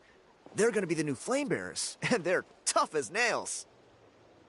Wait, are you the Traveler and Paimon? Huh? You already know each other? I don't think so. My nephew Toba's been telling everyone about you. He says you're crazy strong, super friendly, that you helped him out, and that you're gonna be our flame bearers this Turnfire night. Oh, so you're Toba's uncle. Great to meet you, sir. Sounds like we managed to make a bit of a name for ourselves. Toba's not wrong, my friend. These two are honestly some of the nicest, most genuine people I've ever met. Everyone speaks incredibly highly of them. Seriously, if you're comfortable telling them about what happened, I guarantee you they'll sort it out in no time. Really? All I want is to get the fruits of my labor back.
Allow me to explain. Ponche is a well-known scholar within our tribe, author of the widely acclaimed book, Yupanqui's Turnfire. Unfortunately, the book was stolen by a treasure hoarder a few hours ago. I spent years of my life researching that book. I visited every last ruin, interviewed every descendant of every hero in our history. On the word Malipo alone, I covered at least 5 different interpretations of the meaning based on accounts from different villages. It was an unparalleled masterpiece. And now it's all gone. That little goon ambushed me during my morning walk. He snatched all of my belongings, including my entire manuscript. That book was everything to him. It's like they robbed him of his soul when they took it. Look at him. Lost and listless. He's a shell of the man he was. Dear honored guests of our clan, I am but a helpless old student. If only for Toba and Tiago's sake, please help me, I beg of you.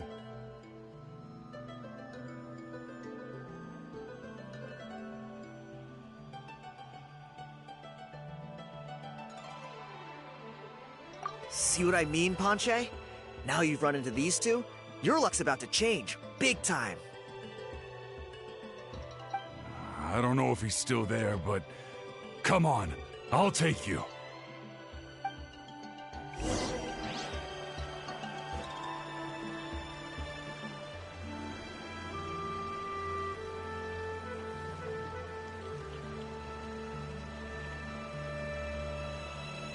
I like music. In fact, I've taught myself to play many different instruments. You don't believe me? Find me a piano, and I'll show you a thing or two.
It's about time we threw another tea party, don't you think? I wonder who else is free.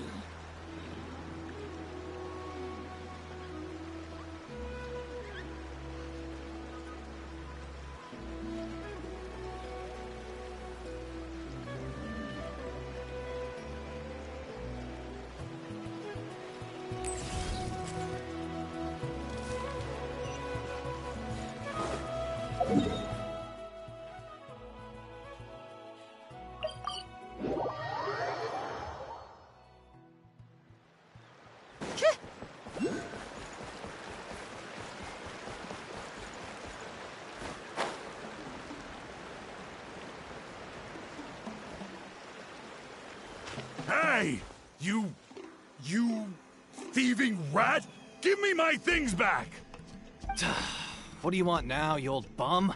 God, you're a waste of space. Prepare to get shoved butt first into a tree hollow. Oh, what's this? Brought a little bodyguard with you, huh? All right, let's see what you've got. What's this? Eat dirt, suckers!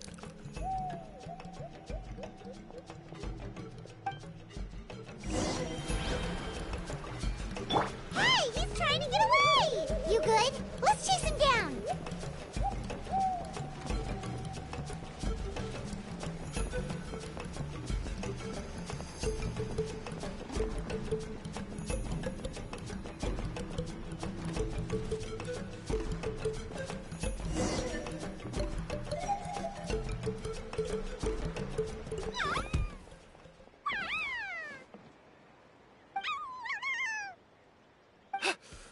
did these Yuvkasaurs come from? Get away from me, you monsters!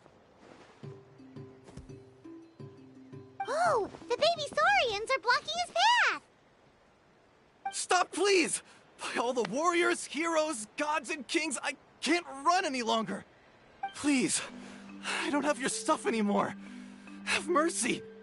Oh yeah? Well, where is it then? I threw it away! You threw it away? The old bum's bag didn't have a single mora in it! Just a tatty old book, worn out pens, and some old rags. All that time lying in wait was for nothing.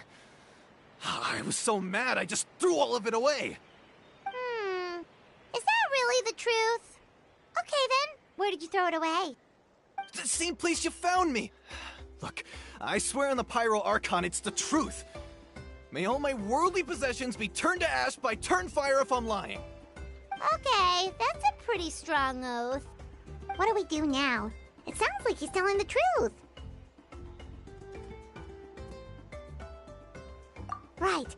Let's hope nobody gets to the book before we do. We'll never get it back then.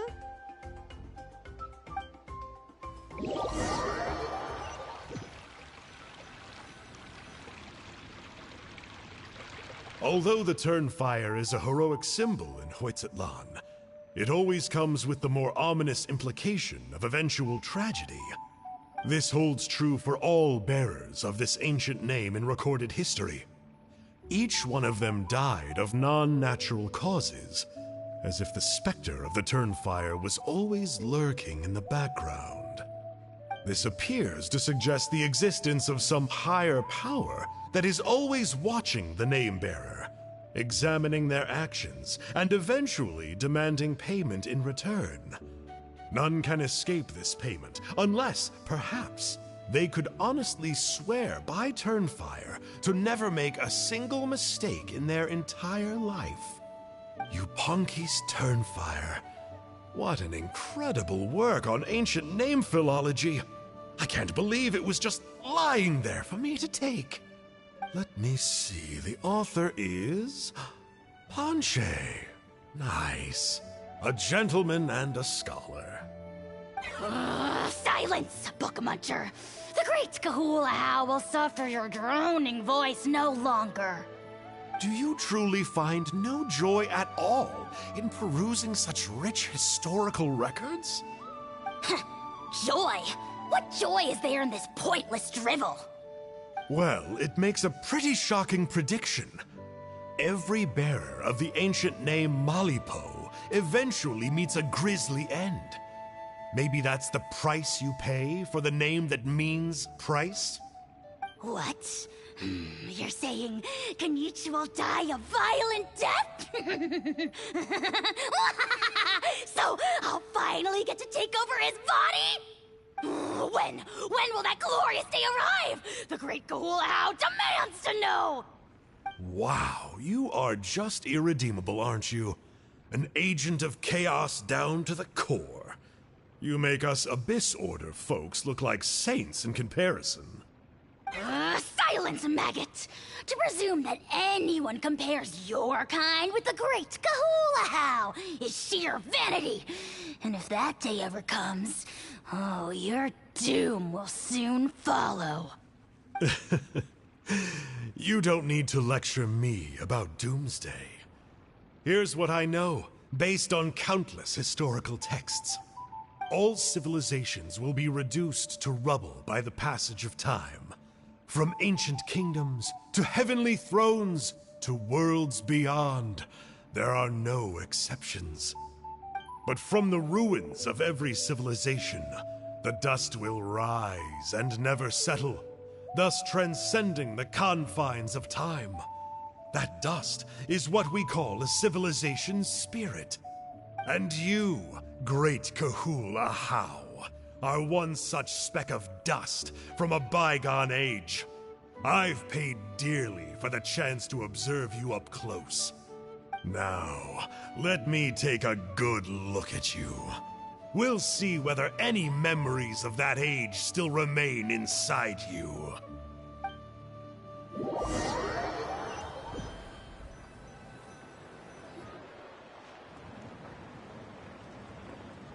We're so sorry, Mr. Ponche, but we couldn't find your manuscript anywhere.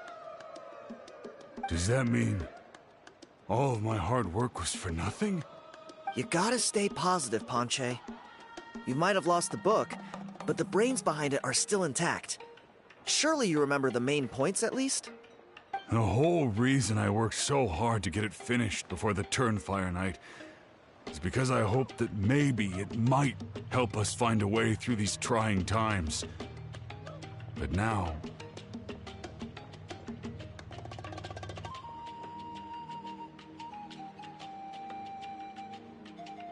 well, not exactly. But I thought my research might at least be a starting point. Oh, really? So what did you find out in your research? I think the key to all of this lies in the power of Malipo. Ponche, you know as well as anyone that ancient names don't hold any real power. Symbolic power doesn't count.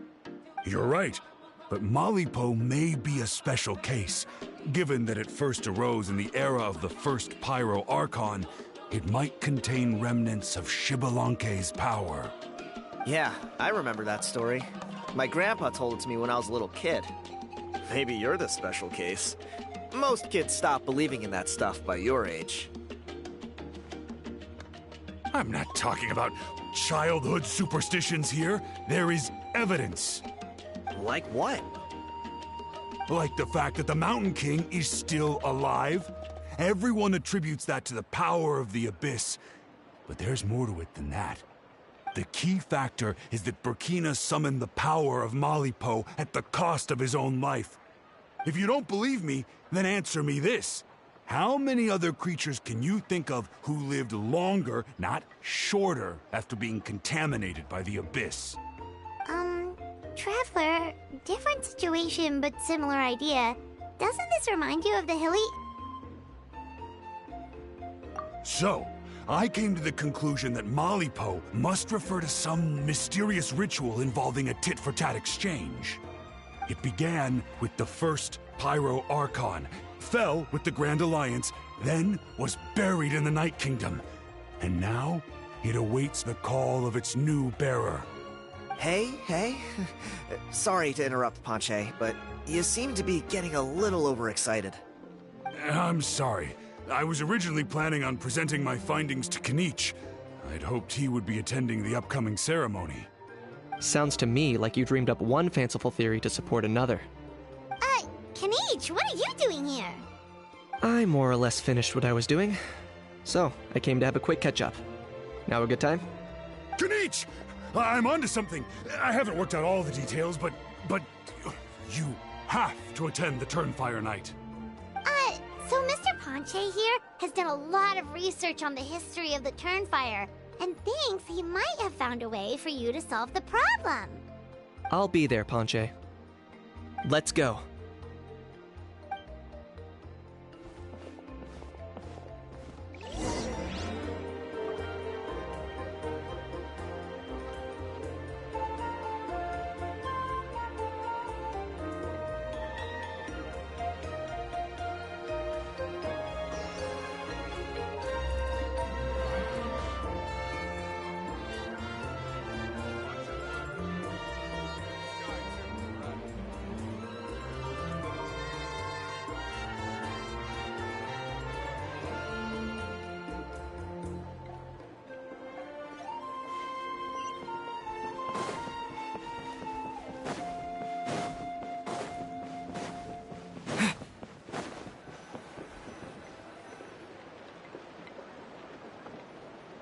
Here will do.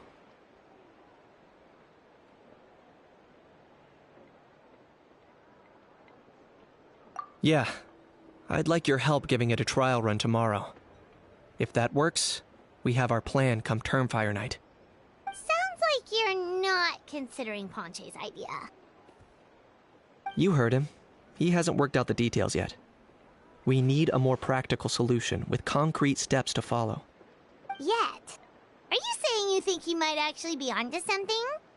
I think it's possible, based on something I know about the war 500 years ago. Burkina didn't fall to the Abyss. He was killed by the Mountain King in an episode of madness. In his final moments, Burkina made the fateful decision not to fight back, and instead pass his blood and power onto the Mountain King. Maybe he thought the Mountain King was stronger than him, and more valuable to the tribe. Or maybe it was just out of loyalty to his friend. Either way, I can believe the Turnfire was involved. Whether you think his sacrifice triggered it, or his fate was sealed from the moment he took the Malipo name, it makes sense to me. How can you drop these truth bombs with such a straight face?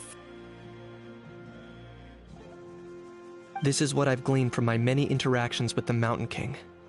His mind is so disordered, it took some time to piece it all together.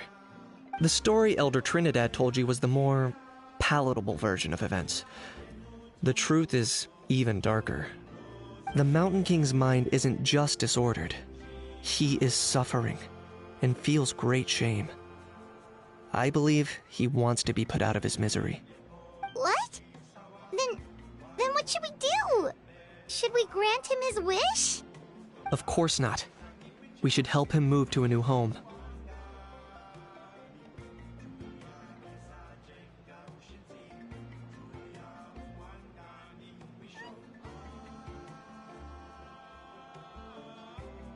It's the only practical solution.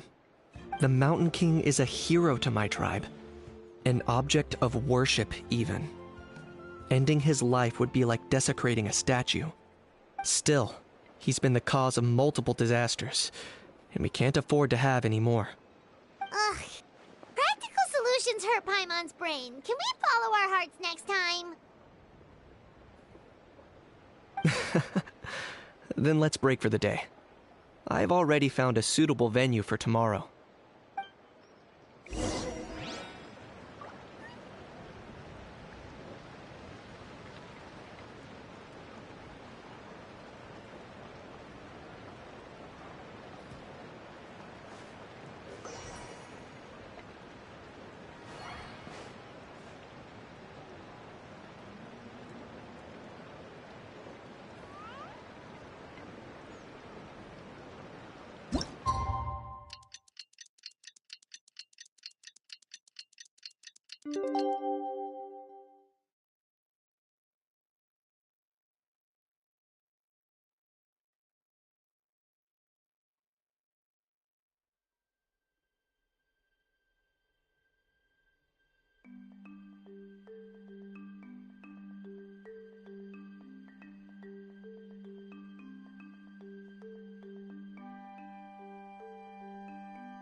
You're here.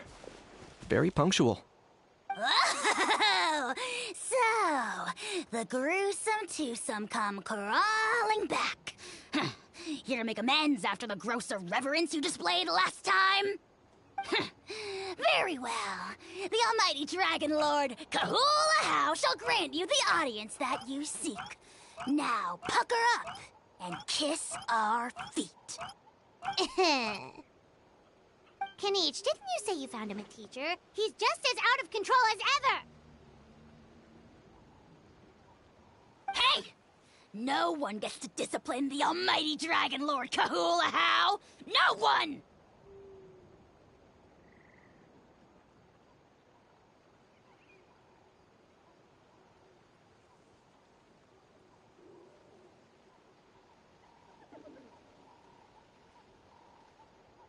Maybe because I've never had a gentle-natured companion like Paimon to compare against.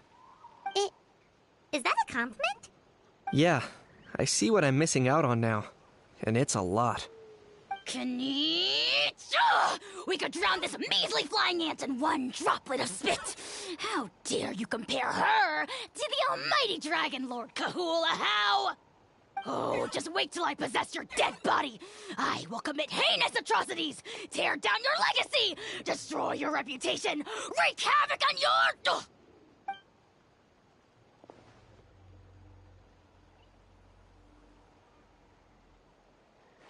Traveler, Paimon, let's get down to business.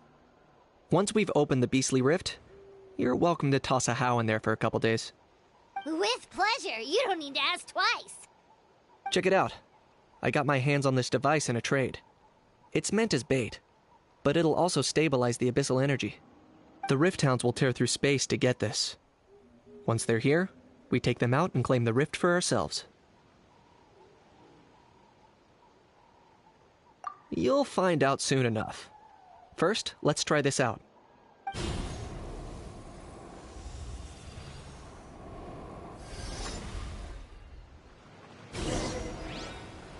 Here they come.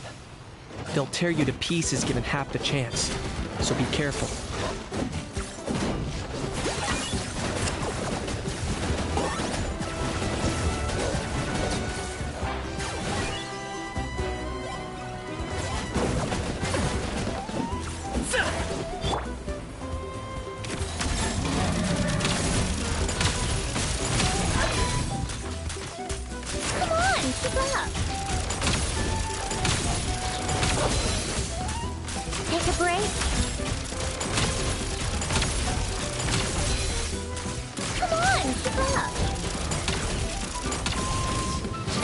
Target acquired.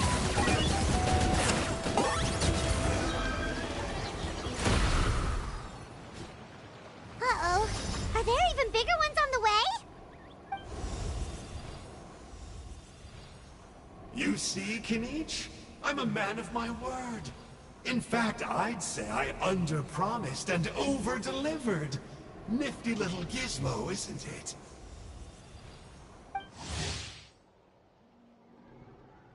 I take it this is your true form. Now that our deal is complete, it's time to start the next phase of our relationship. I made a promise to the great Kahula How, and now I'm here to seize your body for his use. Cliché, I know. The hero's trusted partner sells him out to the abyss in a shocking act of betrayal. Cue bad guy speech and drawn-out death sequence. Huh? Angel? Huh? Huh? What are you two doing here? Oh, Mr. Kinich, this is not what we agreed on. Traveler, this is the gift I got you. I know you're looking for intel on the Abyss Order, so I thought he might be of use to you. But it looks like you've already met. Yikes. Frosty reception. Gotta say, I kinda pictured this moment going a little differently. Tears of joy welling up in your eyes as you say the words, "It's good to see you again, old friend." Don't be ridiculous. Sounds like you've been reading too many romance novels. There we have it. Change is inevitable and nothing lasts forever. What a pity. Well then, time for you to meet the new me. This time, please call me Sanka. Sanka! Aha! So you're the glasses guy! You tricked Huni and Toba into telling you a bunch of stories! What does it matter? A name is a superficial label. It's what's deep down inside that counts. And I've shown you the deepest parts of me. That would explain a lot. Why else would you show up here and start acting like a wise guy? You looking for a fight? I'll pass. I do rather like you, as I've said before. But my one quibble is that you really don't know your own strength. Wait. Of course! You're the one behind all the recent Abyss activity.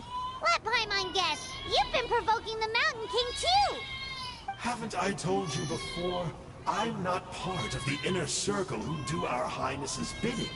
My interests are far more low stakes. I spend my time digging for truth in ancient doodads and books. You really think a benchwarmer like me is capable of more than that? I investigated him. He's not connected to the recent events. Just happens to be in the area. So, I struck a deal with him. He helps me summon a rift. I allow him to do some historical That's all over. And now Kinich wants to hand me over to you. Well, I was hoping this would be an opportune moment to whisk away his body. That would have given me some more time to study the great Kahula How. But now I've run into you, which is just my luck. Or maybe I've incited the wrath of the Turnfire. And this is the price I have to pay. But I don't understand. What did I do wrong?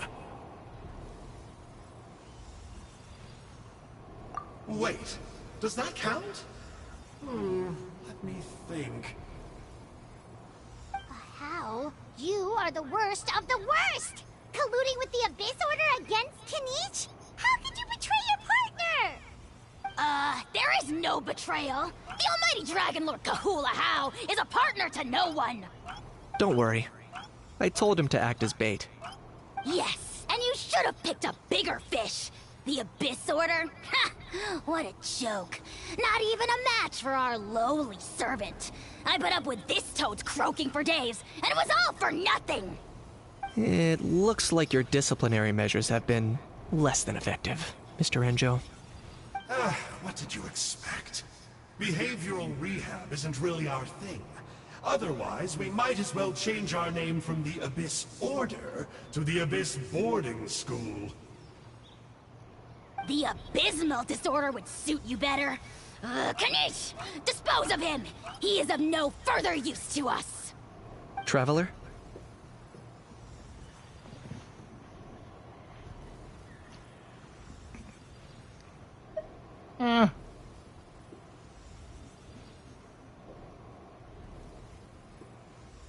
You see, this is why I like you.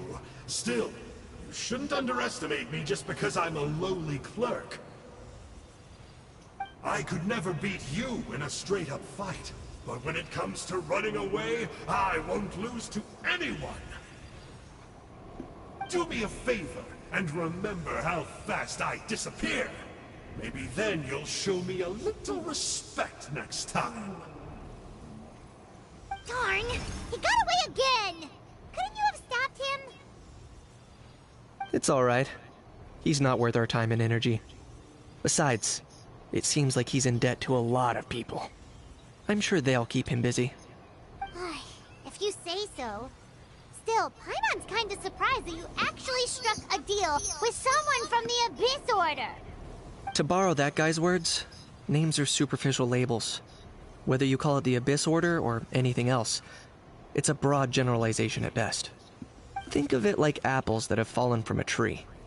If you tasted each one, you'd find that they're all at different stages of ripening. Even the unripe fruit blown off its branch before it's fully grown can still be brewed into a fine wine.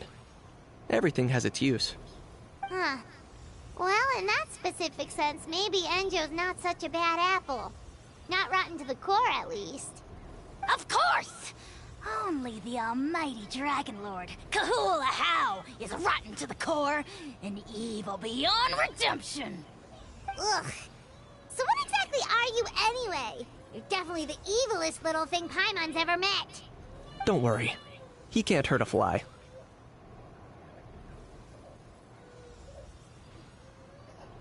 You could say that. Paimon heard that those kinds of contracts might come with a terrible cost attached. Is that true? Such as? A How watching me like a ravenous vulture? Vulture? Vulture! We are the Dragon Supreme! Sovereign ruler of the Nation of Flame! Let's pick this up another time. It's getting kinda late. You should go back and get some rest. Big day ahead. Tomorrow's Turnfire night. Time to light the sacred flame and burn away the filth for a legendary 500-year-old warrior. Oh yeah. Hearing you lay it out like that is making Paimon a little nervous. For all the work we've put in, it all comes down to tomorrow night. We have to make sure we solve this problem once and for all. Then it can't hurt to say this one more time.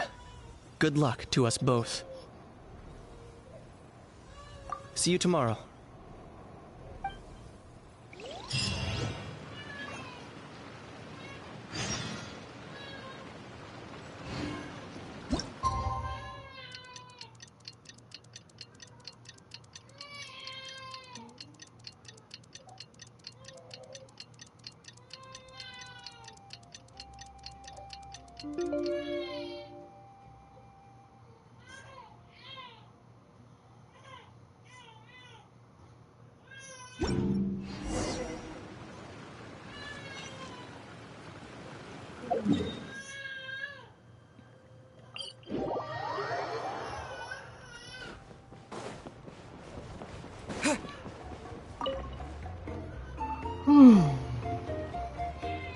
Ah, at long last, you're back. I hear that you've done much for our people these last few days. Everyone has nothing but praise for you. Many young people have heard the rumors too. They're all eager to meet our new flame bearer. Well, they won't have to wait for long. It's almost time for the ceremony. We really hope we can resolve the Mountain King situation quickly and smoothly. Seems like a lot of people have been worrying about it, huh? Haha, well, it's nearly time. So, if you're ready, then follow me to the ceremony site.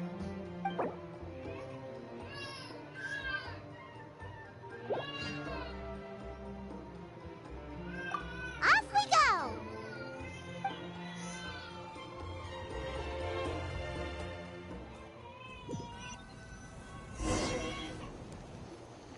Here we are.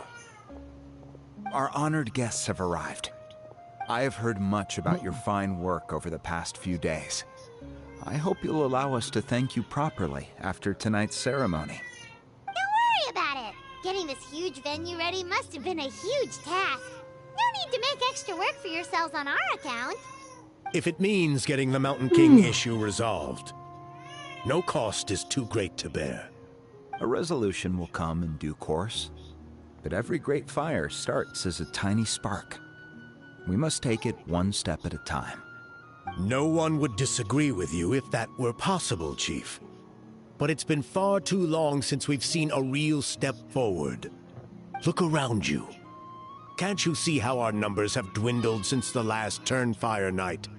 The ceremony was arranged on short notice. Many are away from home and could not make it back in time. That may be so, but still... Good evening, Traveler and Paimon. Kanich! Not a moment too soon. Chief Wayna, Elder Trinidad, could you give us a minute? I'd like to give the Traveler a few pointers as the previous flame bearer. Very well, but make it quick. Let me know when you're done and we will begin the ceremony. Let's step to the side. Has anyone gone over the key steps of the ceremony with you yet? Yeah, Elder Trinidad did, but, Paimon seems to have forgotten them? What a surprise! The flying ant has an ant-sized brain. If you don't want your tongue to be burned off by the sacred flame tonight, I suggest you stay quiet.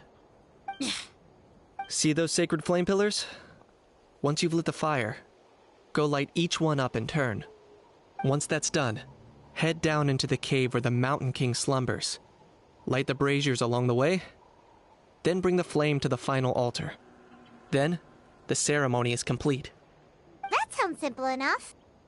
The process isn't complicated, but remember, you mustn't turn back at any point. If you miss a pillar, you can't light the next one, then come back to it. You have to keep moving forward, or it's seen as disrespecting our ancestors. If that happens, you won't receive the blessing of the Turnfire, and you'll have to start over. I made you a diagram that summarizes the steps. Take a look.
that's our part, what about you?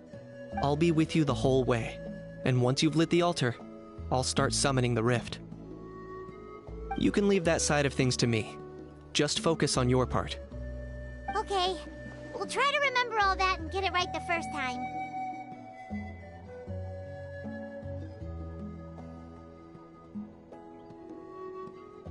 Ready when you are. But I think I saw Huni and the others just now. Maybe you should say hi before you start. Might make you less nervous. Just tell the chief when you're ready.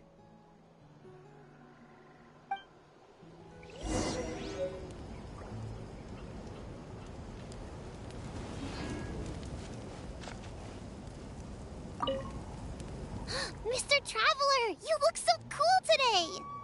You're gonna make sure the Mountain King never threatens us again, right? I believe in you. I'll be cheering you on the whole time.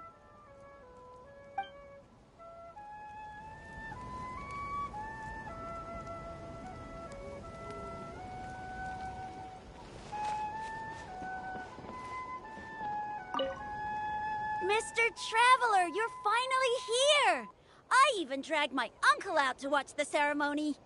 Although I'd hoped for the Malipo name-bearer to perform this ceremony, that was never anything to do with you, so please don't take it personally. I got thinking last night, and I realized if the lesson of Malipo is to look forwards, then I should accept that my book is gone and start anew. Besides, I'll have even more to write about this time, given this will be our first Turnfire ceremony featuring a flame-bearer from another land. I'll be taking detailed notes. Good luck, Mr. Traveler. You got this.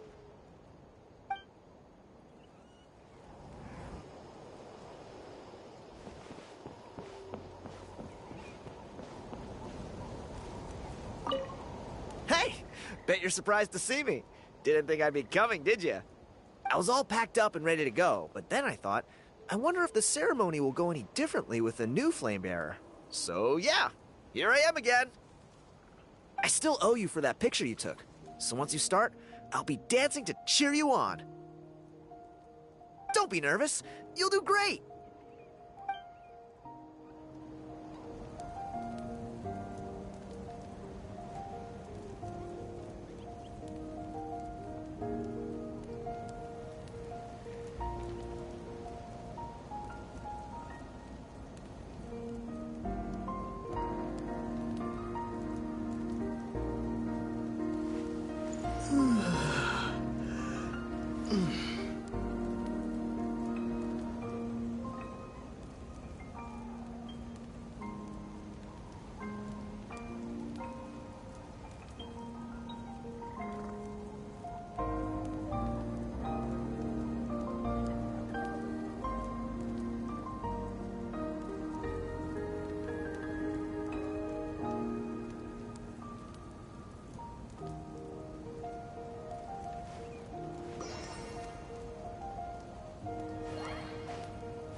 Mighty Outlanders, the time has finally come.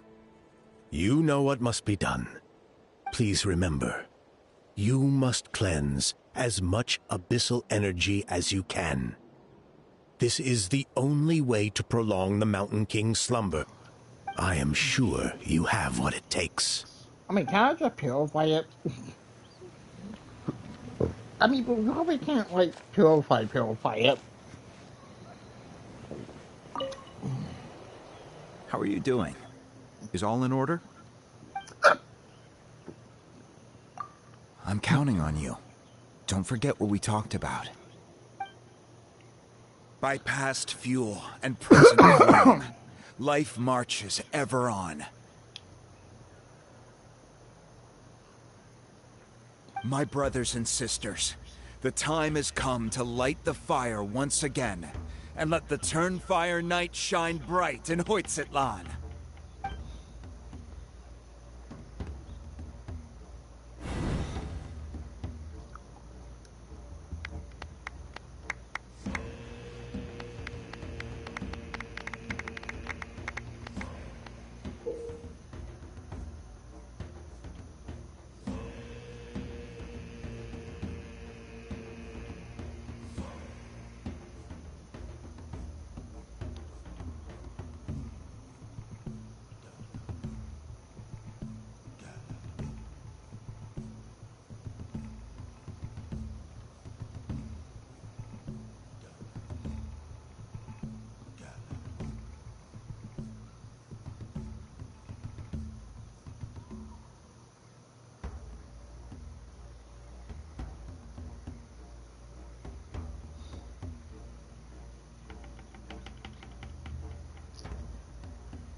go get the sacred flame.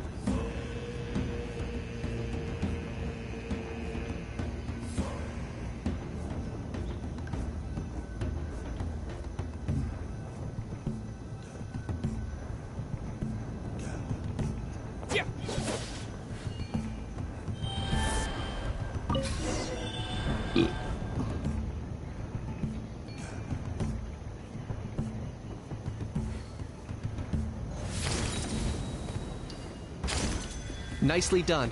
Off to a good start. Great stuff.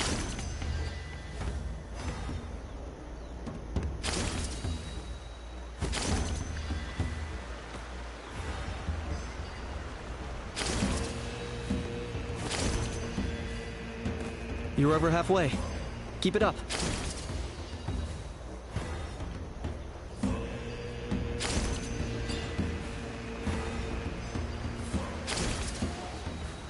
Impressive. Just one more to go. Come on. One last push. The final sacred flame pillar is up ahead.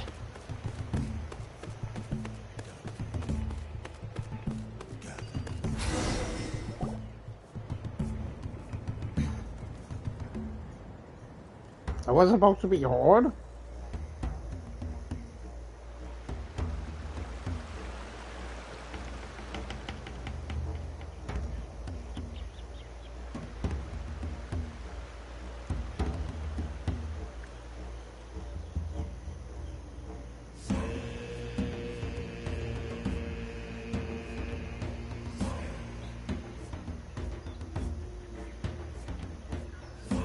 Great. All the pillars are alight. Next, it's down into the canyon and head for the Mountain King's cave.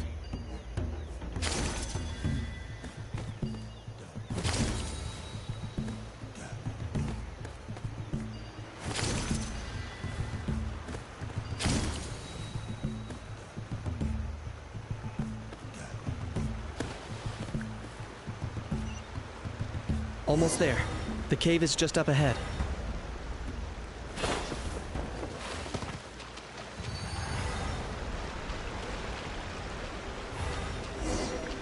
The Abyss presence is growing strong. We should deal with the contamination first.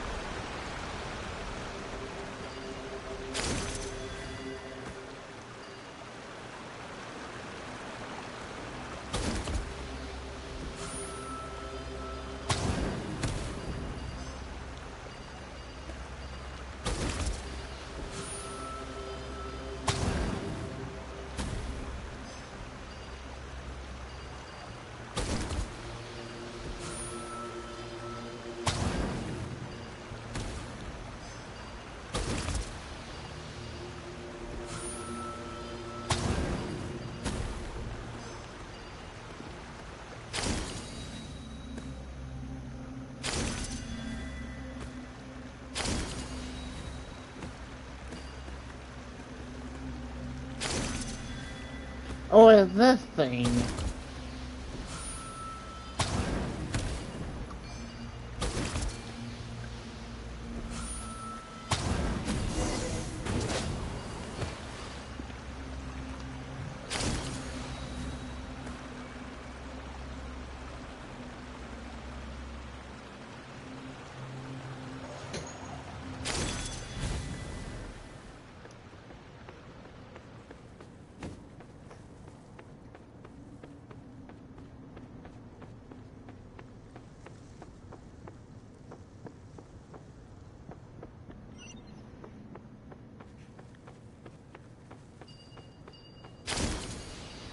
Ow.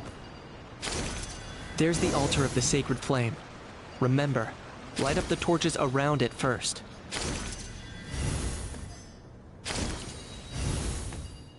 Sorry, man, looking.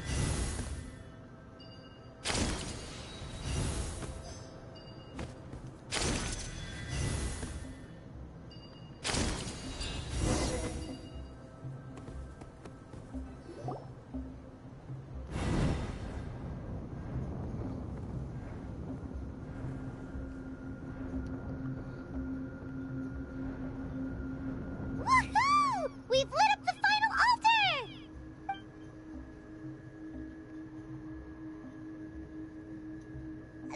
the Mountain King up ahead, right?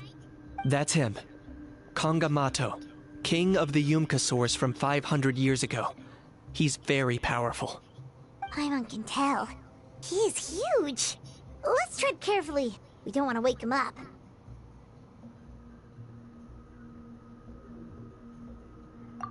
You've made it at last. You did even better than I expected.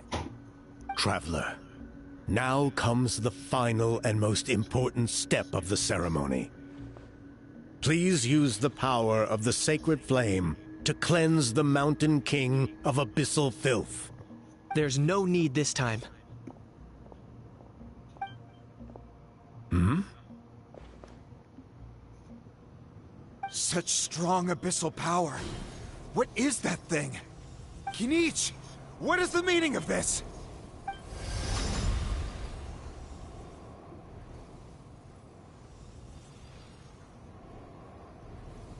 Is that a beastly rift?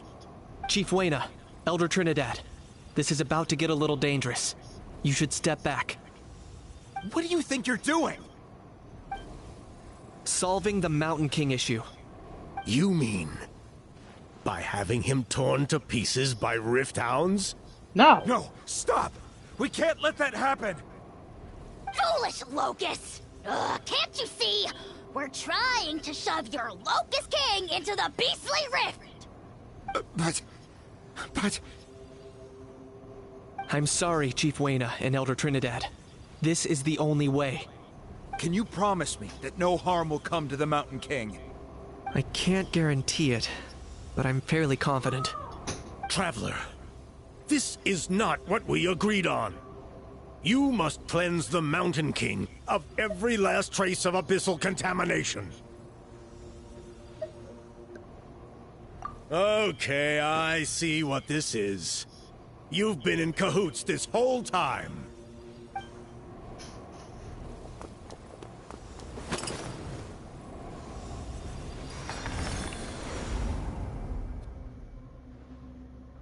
Ugh, you imbecile! What have you done? Oh no! The device is destroyed! You forced my hand. I had no choice. Elder Trinidad! What are you doing?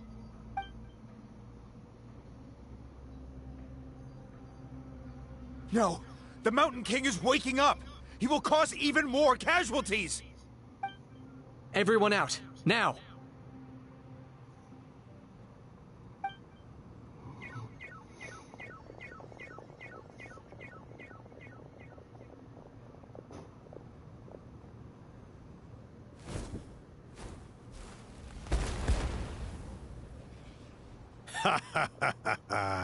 It seems there is only one way to awaken you all from your willful blindness.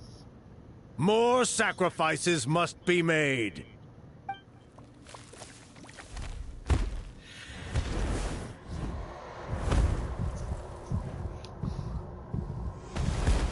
Ah, yeah. Tell one that we're included when you are... Take me, O Mountain King! Take me as your next sacrifice!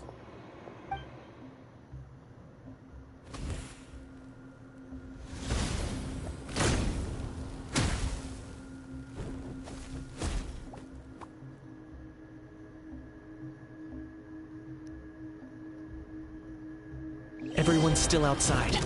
We have to keep the Mountain King here. Give me a hand.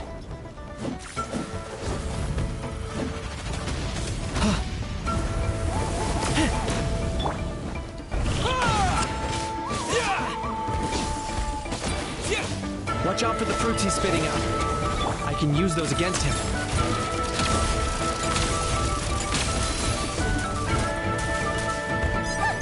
What a joke. How tiresome. Got a death wish?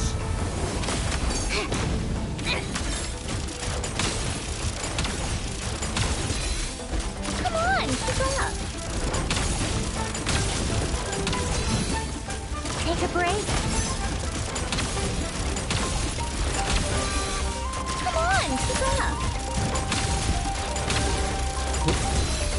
How tiresome.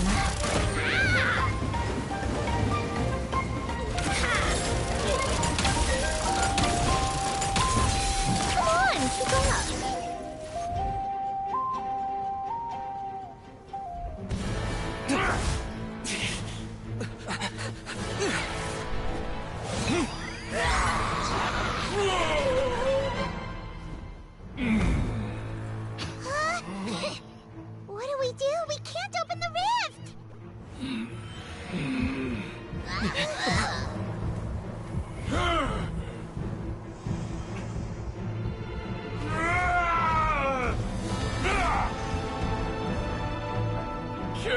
me!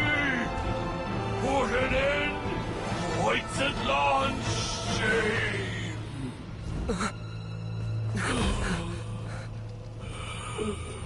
By past fuel and present flame, life marches ever on. Oh, Burkina, I must atone.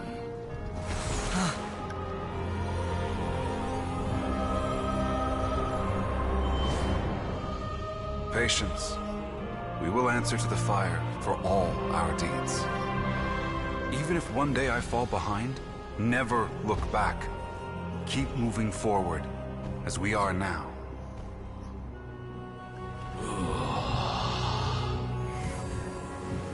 Live with your guilt and shame. This is the price to pay.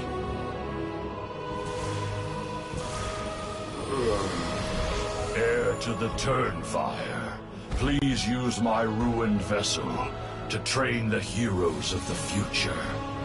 The will of Kangamato will march ever on, till the abyss is stamped out.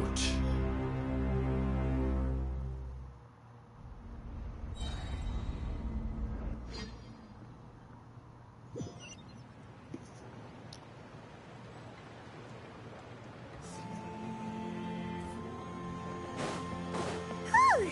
Pretty eventful day yesterday, huh? Paimon wonders how things are doing now. Let's go ask the chief!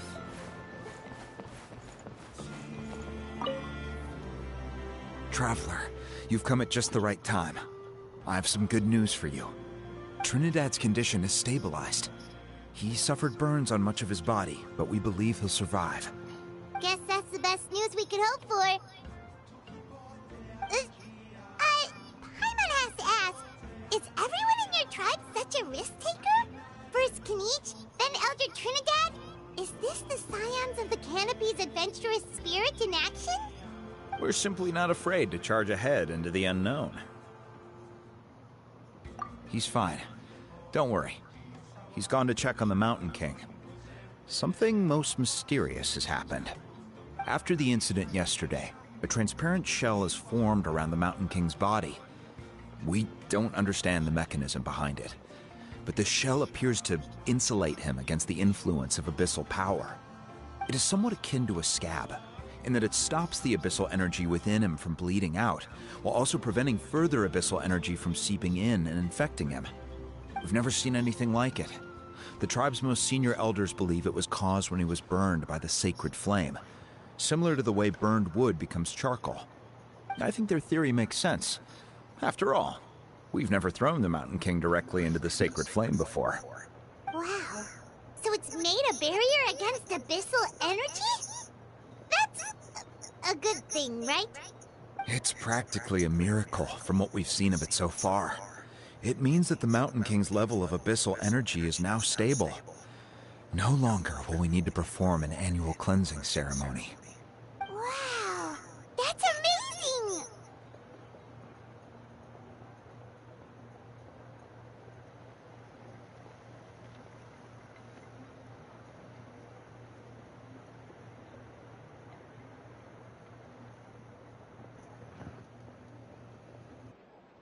I know what you're thinking.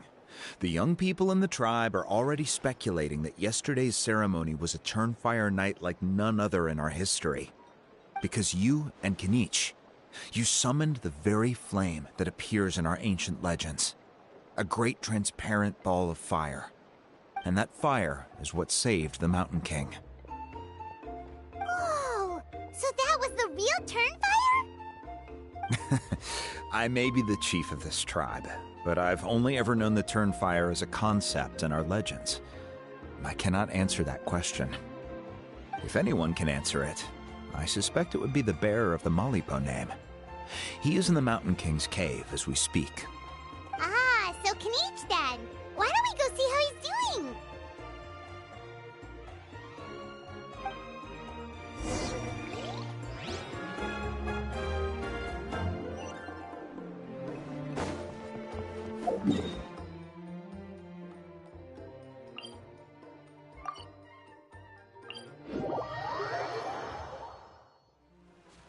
How tiresome.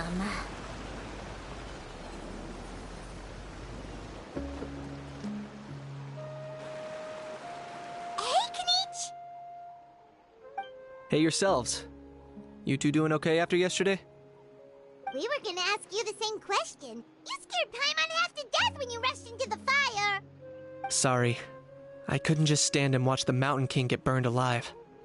So you thought you'd try and extinguish the sacred flame with Dendro?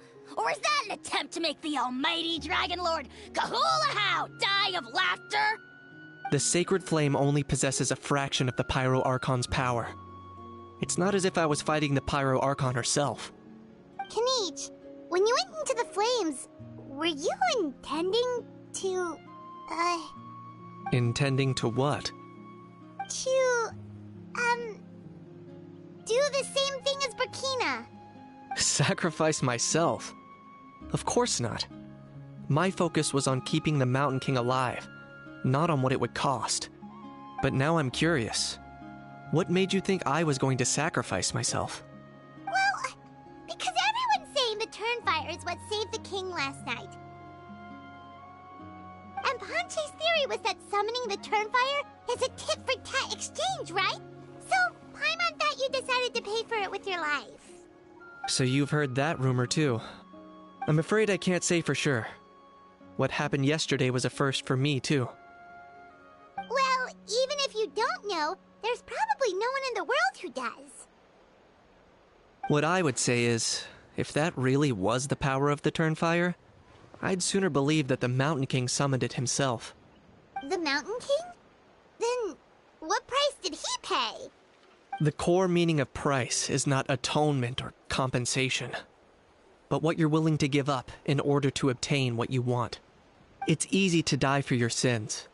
Much harder to live with the guilt and keep on going. In the end, the Mountain King chose the latter option. For Burkina, and for the tribe. That's the price he paid. Alright, so how is the Mountain King doing now? Health-wise, there's nothing to worry about. He'll enter a fighting stance whenever we set foot in his territory. But his attacks are gentler now, and not as crazed as before. Like he said yesterday, he just intends to be a sparring partner for people to practice with.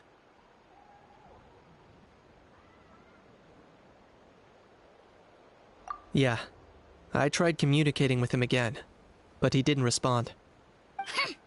We dare say that Locust King has well and truly lost its mind. The lights are on, but nobody is home. Its body remains fighting fit thanks to the perverse power of the Abyss, but time has been less kind to its soul. It was ground to a pulp long ago. But we saw him come back to his senses yesterday. That was merely one last burst of brain activity before it croaked. As you humans would say, it went out with a bang. Oh, come on! Stop being such a doomer. Paimon bets the Mountain King has finally let go of the tragedies of the past now, and is focusing on moving forward. That's why he doesn't have time to chat with us. He's too busy thinking about the future. Well, at least it means my fellow tribespeople can move forward now too.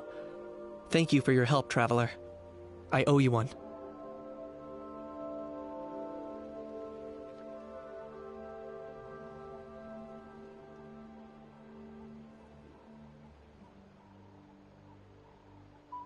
Yeah, that's right. You caught Enjo for us, remember? But he ended up being completely useless. It's not a fair trade if you lost out. That's on him. It's not your fault he's useless. Besides, we're friends now. You don't owe us anything. Friends? But your friendship is an even more valuable gift. I can't in good conscience accept it for free. So promise me, if you need anything in the future, you'll come to me. For you, I'll do anything.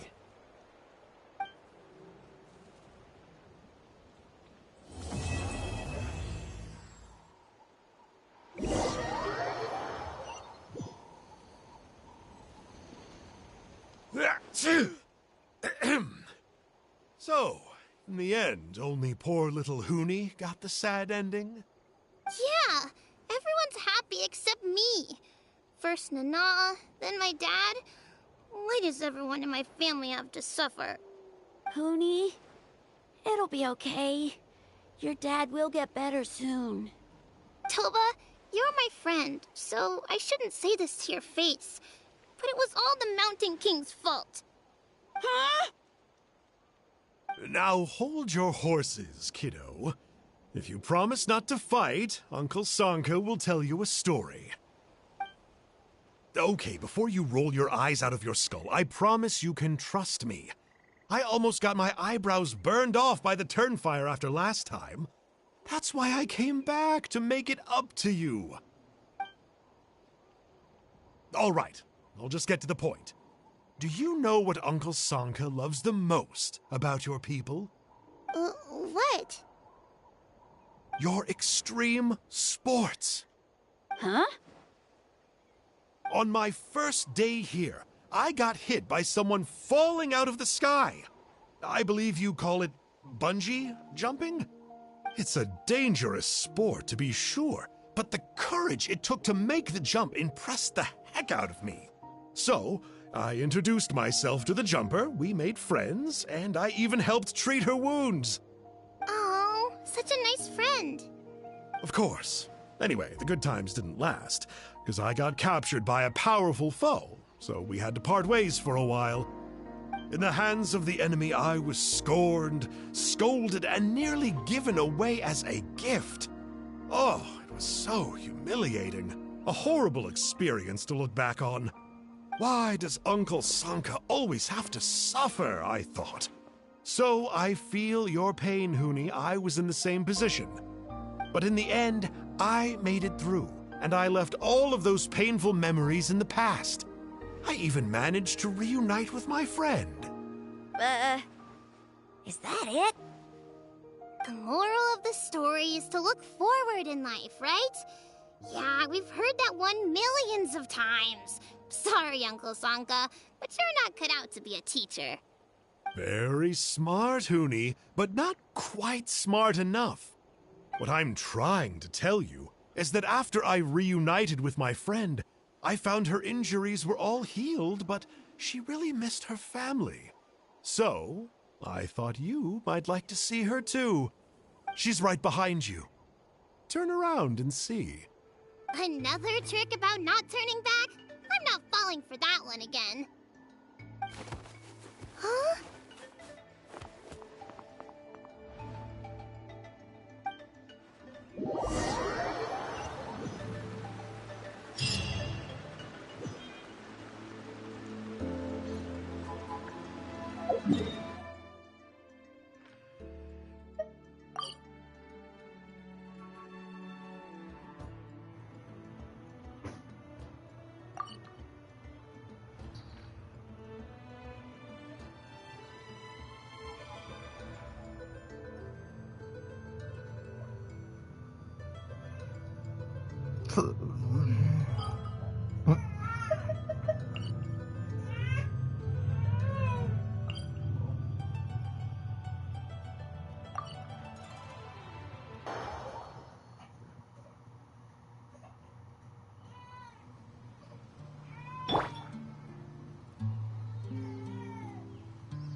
got used to...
If you ever...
I'm going to, yeah.